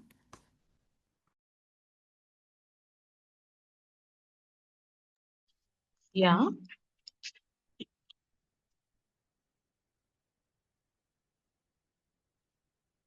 It was a Yeah, I can repeat the question if you would like. yeah. Okay. Your presentation highlighted several emerging treatment approaches such as precision neuromodulation, gene therapy, and optogenetics. Among these, which approach currently shows the greatest potential for clinical translation in epilepsy management? Yeah. Currently, these, according to combining these three studies, gene therapy shows the more modulation among these three. Another question, how might personalized medicine influence future epilepsy treatment strategies, particularly when selecting therapies such as neuromodulation or gene-based interventions? Like when the patients take the treatment personally, only it treats about the epilepsy. But now the newer treatments has come to find even the pre-seizural symptoms, even by the brain electrical waves, we can find it priorly before the seizure occurs. So it is more effective than the regular medicines, than the traditional medications. Thank you. That's very insightful. Excuse the lights. I'm going to turn them on in a second. How might personalized medicine influence? Okay, you already mentioned that.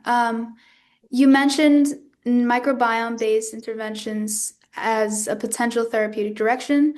Could you elaborate on how gut-brain interventions might influence seizure activity in epilepsy patients?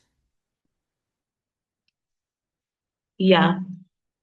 So microbiome-based therapies, which helps in modulating the gut-brain axis, it is by altering the composition and activity of intestinal microbiota through the probiotics and prebiotics.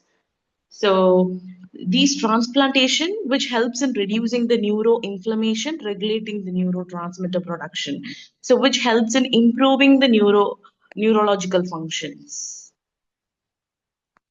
The last question, how are the main challenges research faced in bringing innovative therapies like optogenetics and stem cell therapy from experimental research to routine clinical practice for epilepsy treatment?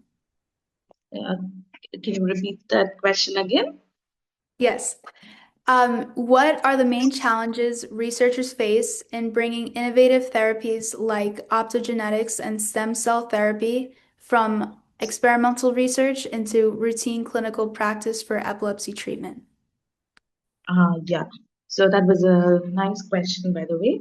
So finding a novel treatment is itself a big task. So based on these new therapies and all, so researchers face certain precision or uh, like difficulties, like for example, there may be, while coming to the wearable techniques, there may be like mechanical problems like batteries and all.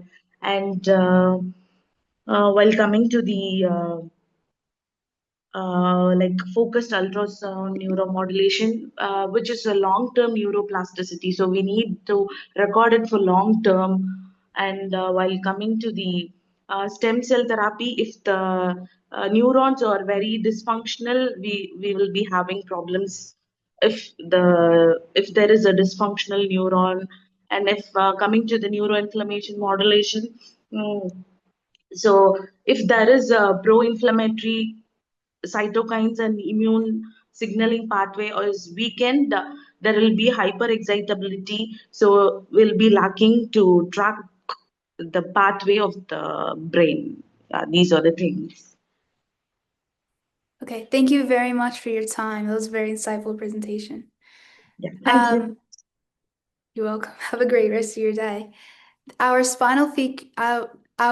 final speaker is master's graduate Yunus Emre Viral, presenting an overview of aphasia from a neurolinguistic perspective from the University of Siena in Turkey. Hello, good evening. Good evening. Well, can you hear? Yes, we can hear you. Yeah, okay. Thank you so much for for the invitation, for having me, first of all. It was very nice to be back here. And I'm gonna share my screen immediately.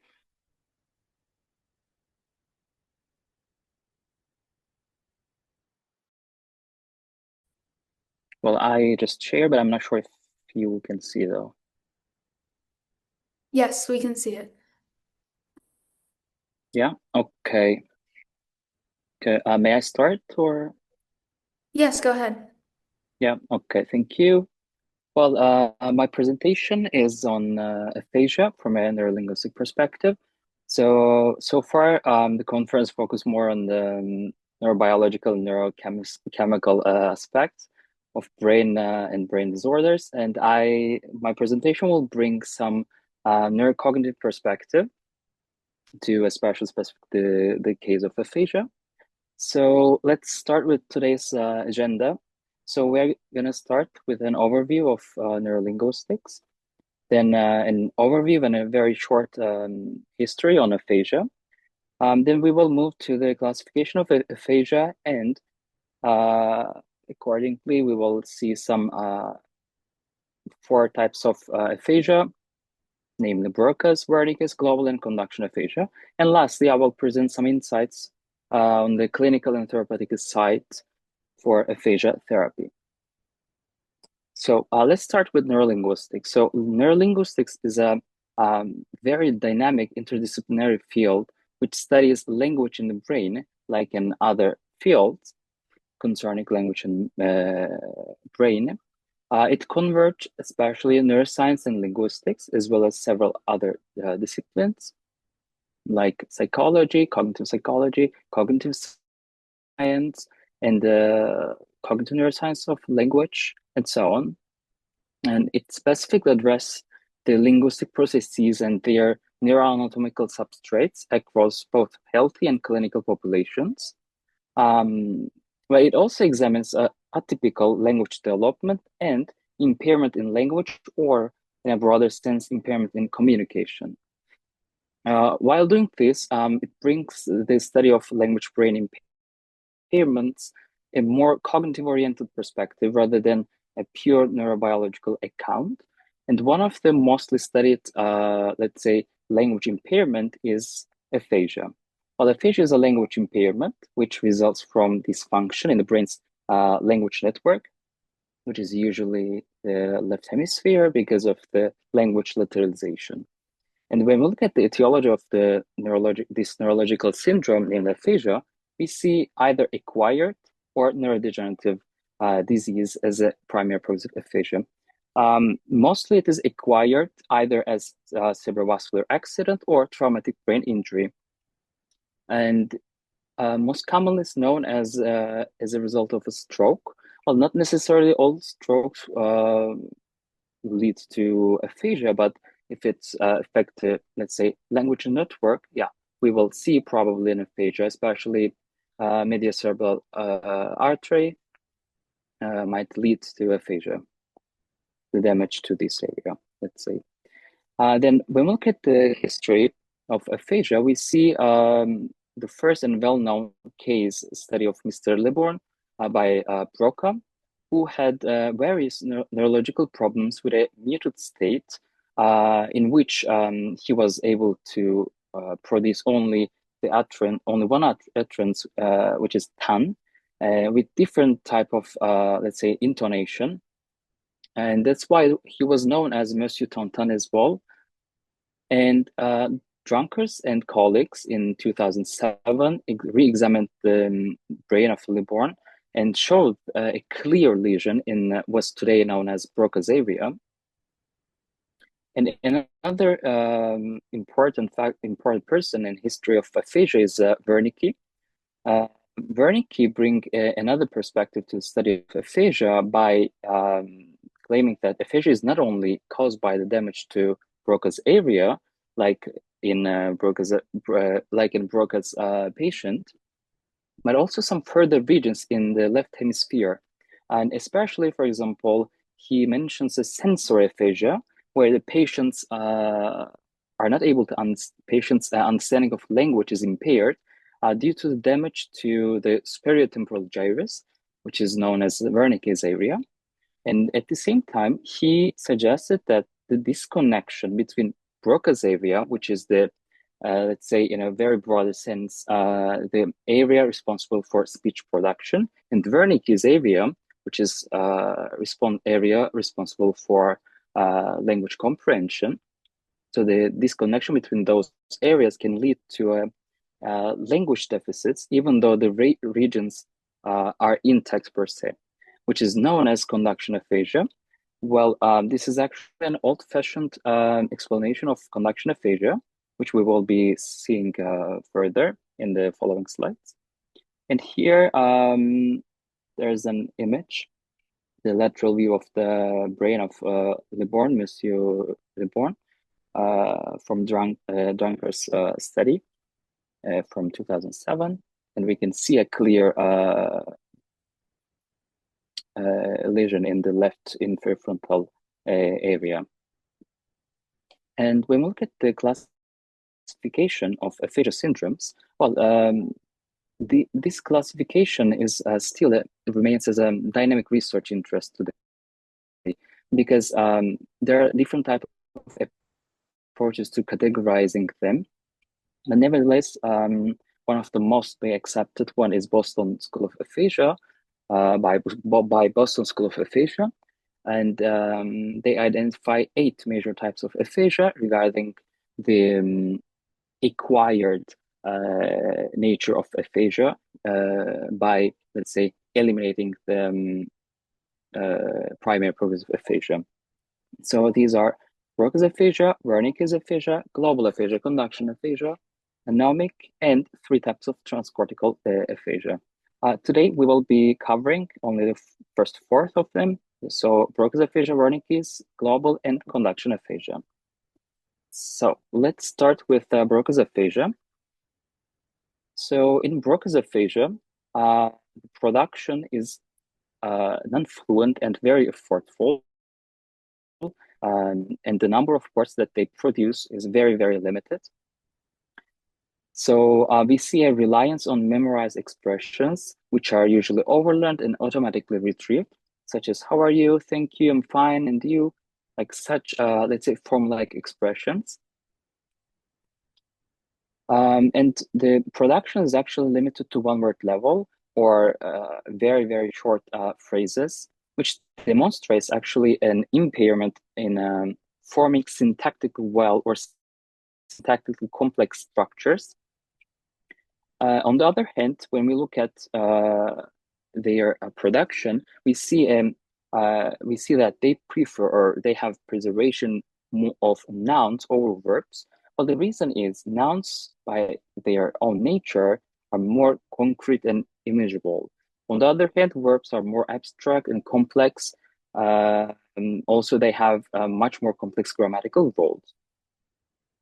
Those together actually highlights another important clinical feature that we observe, which is agrammatism. Well, agrammatism refers to the simplification process of the sentences by either reducing or misusing the grammatical elements. Also, we see a clear, let's say, preference on functional words over lexical words. Well, functional words are the ones that have, let's say, more grammatical features, and lexical words are the ones that have their own semantic associations or semantic explanations.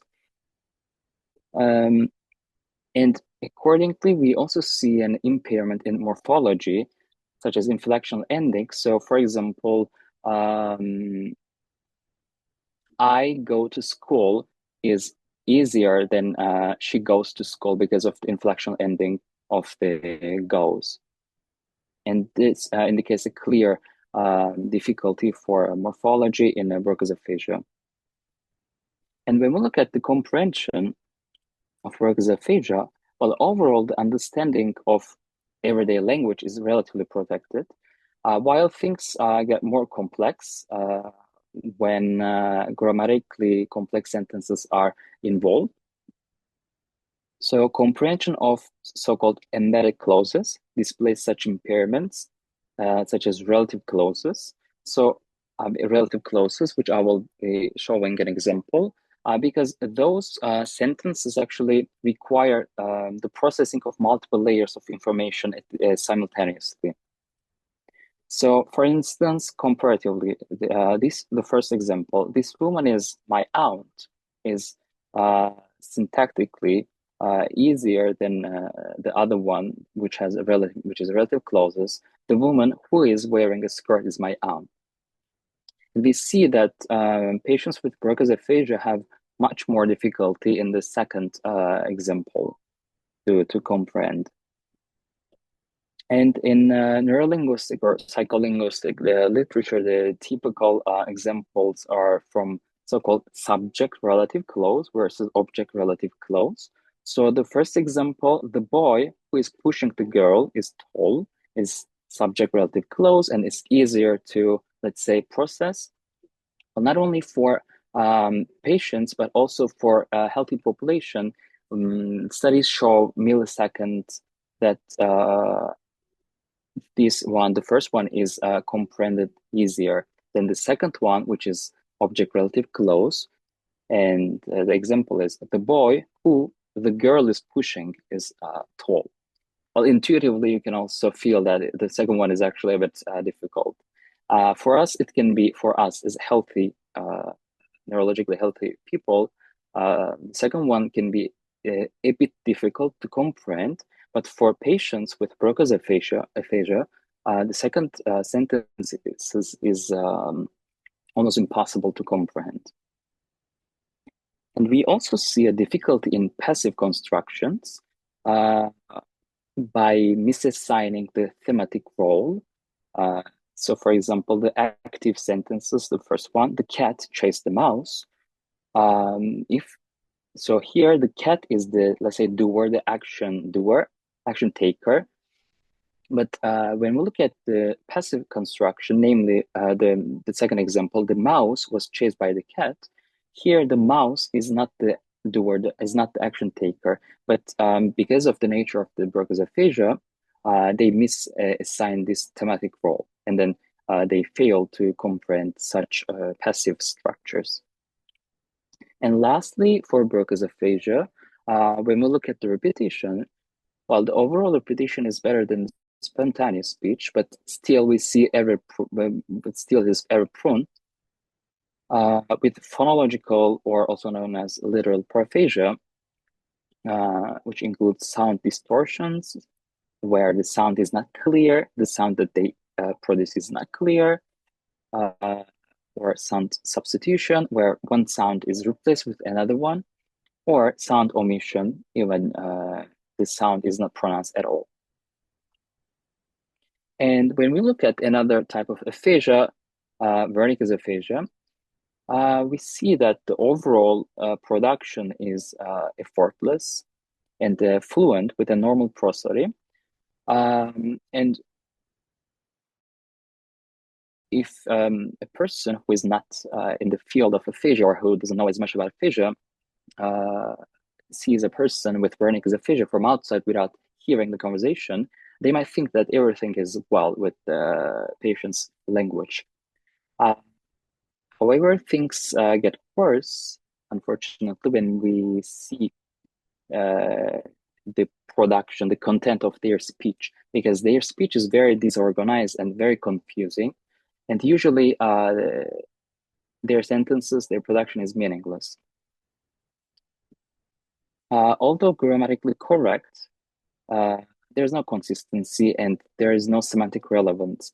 And unfortunately, they are not aware of these errors that they produce. And that's why this situation might seem like a thought disturbance, like in some psychiatric disorders, like in schizophrenia, for instance, and could be confused with those psychiatric disorders.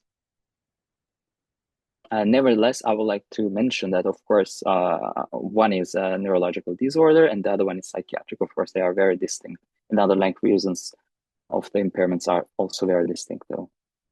And lastly, we see a neologism, which refers to nonsensical made-up words, which interestingly follow the phonological rules of the language that they are speaking. So basically, they just use made-up words that they just created. And when we look at the comprehension, well, the real challenge, let's say, comes because the comprehension of patients with Wernicke's aphasia is extremely impaired. Even in further stages, they cannot even grasp any verbal input, not even the simplest word, questions, or comments. And they might seem to be listening. However, when they respond, well, we understand that there's something wrong because they usually respond irrelevantly, even to a simple yes or no question. And well, they might recognize some individual words, but it is almost impossible to grasp the intended meaning. And they are unable to integrate words within a broader context. So for example, in sentence like I like rock over pop, they won't be able to usually grasp the intended meaning, which is the rock is as a music genre, not a rock as a big stone. And when we look at repetition of Wernicke's aphasia, well, we see so-called semantic paraphasia, which refers to the action that when patients replace the target word with another semantically related word. So for example, when they are asked to repeat, the boy is running, they might say, the child is running. Here, the semantic relation might vary. So it can be the child is running, or it can be the girl is running, and so on, different type of semantic relation. And we also see phonological paraphasia, where the sound when the sound is replaced with a similar one. So, for example, instead of dog, they might repeat it as hot. And just like in production, we see neologism. So when they ask to repeat boy, they might just make up some words and say this made up word. And when we look at conduction aphasia, well, the overall speech is fluent and comprehension is relatively preserved. But here, the problem comes with repetition, because in conduction aphasia, repetition is remarkably impaired. And here we see that there are lots of phonological paraphasia with interestingly self-corrections. So for instance, well, we also see so-called phonological paraphasia in Broca's aphasia, for instance. Let's say hospital. So instead of hospital, Broca's aphasia or conduction aphasia, they might say something like with phonological paraphasia, something like hospital instead of hospital. But the distinction is in Broca's aphasia, this hospital or any other phonological paraphasia might stop. So they say hospital, for instance, in Broca's aphasia, and then they stop. But here in conduction aphasia, when they say hospital, they keep trying to reach the correct the aimed word. And as I mentioned before in the history part, traditionally, conduction aphasia is associated with damage to the so-called arcuate fasciculus, which is a bundle of nerve fibers connecting Wernicke's to Broca's area. However, that's actually not such a simple. Recent studies showed us that it's actually more complex, because this arcuate fasciculus does not directly connect Wernicke's to Broca's area. It is not just one way, it is two-way around. And also, more importantly, arcuate fasciculus does not directly connect those. And repetition depends on a broader network involving temporal, parietal, and frontal regions, and arcuate fasciculus is just a part of this bigger network, let's say. And any damage to this broader network might cause conduction aphasia, not necessarily only arcuate fasciculus, because there are studies show that damage without arcuate fasciculus might also lead to conduction aphasia. And lastly, we're going to cover global aphasia. Well, unfortunately, this is, let's say, the most challenging one, because overall, all the linguistic abilities, namely comprehension, production, and repetition, they're all extremely impaired.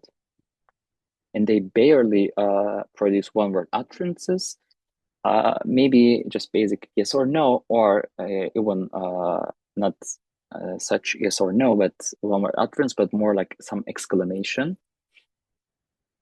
And the understanding is actually limited only for highly familiar utterances, and all of these impairments across all the linguistic abilities, linguistic domains, the communication is somehow managed, or let's say tried to be managed through other modalities such as gestures, body language, facial expressions, and so on. Well, those are always, the other modalities are always used by other type of patients with aphasia, but especially in global aphasia, they are used more because unfortunately there is no non-impaired domain. And lastly, we're gonna see the clinical therapeutical insights from neurolinguistics perspective. So neurolinguistics brings a linguistic-based understanding of the impairment by analyzing through specific linguistic computations, which are impaired in specific, let's say, patient, instead of a broader clinical syndromes. And that also brings more precise assessment and improved diagnosis, like an evidence, as an evidence-based linguistically designed test, which will reveal the underlying impairment that the standardized assessments might miss, especially the old-fashioned standardized tests today might miss some underlying reasons, some underlying impairments. In aphasia, that's why an evidence-based state-of-art research that which will inform the therapeutic process might help. And it brings a specific domain-based therapy design by supporting the therapy through the current findings to focus on the specific linguistic mechanism impaired, again, beyond the generic communication training. Well, eventually, aphasia is, in a very simplistic way, a language disorder. That's why focusing on specific domains impaired in this syndrome is very crucial, actually. And eventually, we can say that neurolinguistic research helps clinicians with both with the diagnosis and prognosis. And this actually emphasizes the importance of the collaboration between the researchers and clinicians, well, not only in the case of neurolinguistic research, but also in general research concerning brain and language, or let's say the language impairment in brain, and the collaboration with the clinicians, because researchers need data. We need to understand the theoretical aspect. And aphasia is not only aphasia, but also in general, the impairments brings a very unique and very good perspective, very data to see this. And on the other hand, the clinicians need state-of-the-art current findings-based therapy and clinical interventions. That's why there's an uniquely, let's say, dual communication, which is, I think, very crucial in aphasia therapy. Well, I think that's it. Yeah. Thank you so much for your time.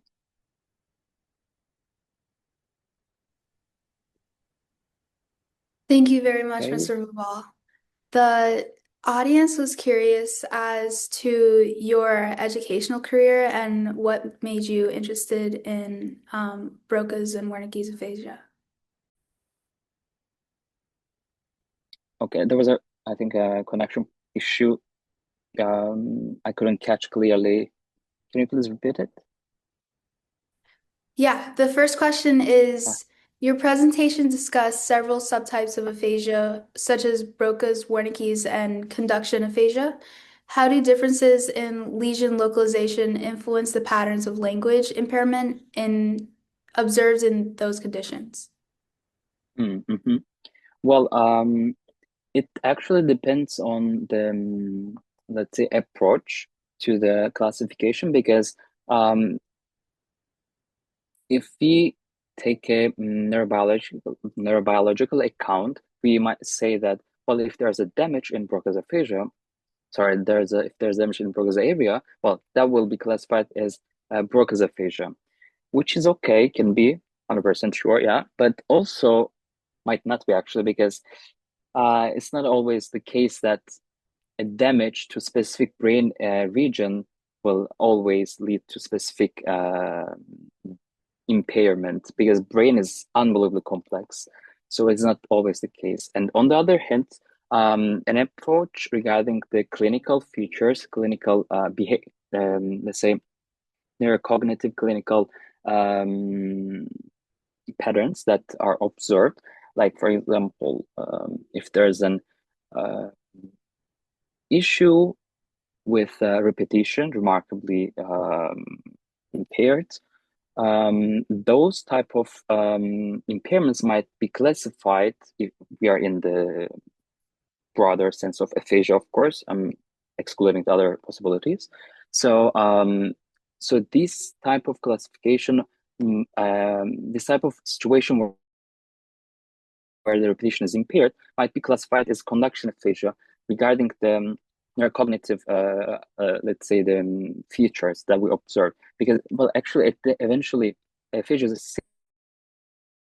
syndrome, so they're not unique one-to-one mapping. So that's why it depends on the approach that we will have. So either neurocognitive, let's say, or purely neurobiological. Well, actually, in reality, it's not like this. It's not like I will choose this account, I will choose this. No, it's not like this. Of course, it's always a combination. So in general, it depends, because we'll see, well, it's a collaboration required field. So both imaging data, also the assessment by neuropsychologists, for example, neurologists, neuropsychologists, and radiologists even. So all the combination, let's say, of these neural, cognitive, and behavioral levels will lead to a specific classification, I would say. Thank you. This is a very detailed response. From a neurolinguistic perspective, which cognitive processes are most critically affected in aphasia patients when it comes to language production versus language comprehension? Okay. Well, it depends. Again, because of the classification. Well, the typical example, if it is a non-fluent aphasia, like in a Broca's aphasia, the production is impaired, and here the production specifically in a syntax, or let's say in a other term like grammar, is impaired, while the production, while the comprehension is comparatively non-impaired for the simple level. But when we look at the Wernicke's aphasia, where the comprehension is impaired, here we see, well, in general, comprehension includes different levels of linguistic domains, from syntax to lexical level. So it highly depends on the type of the aphasia, because we see different type of aphasia.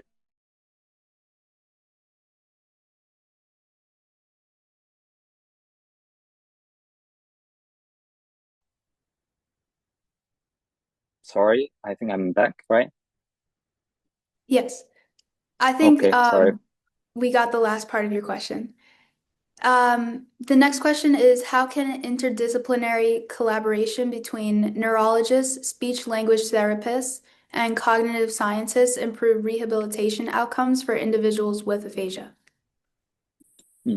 Well, everybody has their own unique perspective, even though they are studying the same thing, namely aphasia. So just very shortly, for instance, the researchers studying, even researchers, among the researchers, there are different type of approaches to study the aphasia. Some more cognitive, some more neurological, some more behavioral, and so on. And on the other hand, for the clinical And I would like to merge them, clinical and therapeutical processes together, where the evidence-based state-of-the-art therapy, the interventions are significant. So even like different type of approaches, like neuropsychologists, speech language therapists, even though they are concerning the both clinical and therapeutical aspect, they approach with different perspectives. So like in research, also in clinical and therapeutical processes, everybody actually have their own perspective. So all of those together will bring the strongest explanation and strongest rehabilitation for aphasia. Yeah. Thank you. Last question. With the growing use of neuroimaging and digital language assessment tools, do you see technology playing a larger role in diagnosing and monitoring aphasia in the future? Well, definitely. There are already increasing research on this field, both diagnosis, prognosis as well, the language therapies, technology-based language therapies. There are lots of research on this, increasing research, let's say. But at the same time, the imaging is still ongoing very well.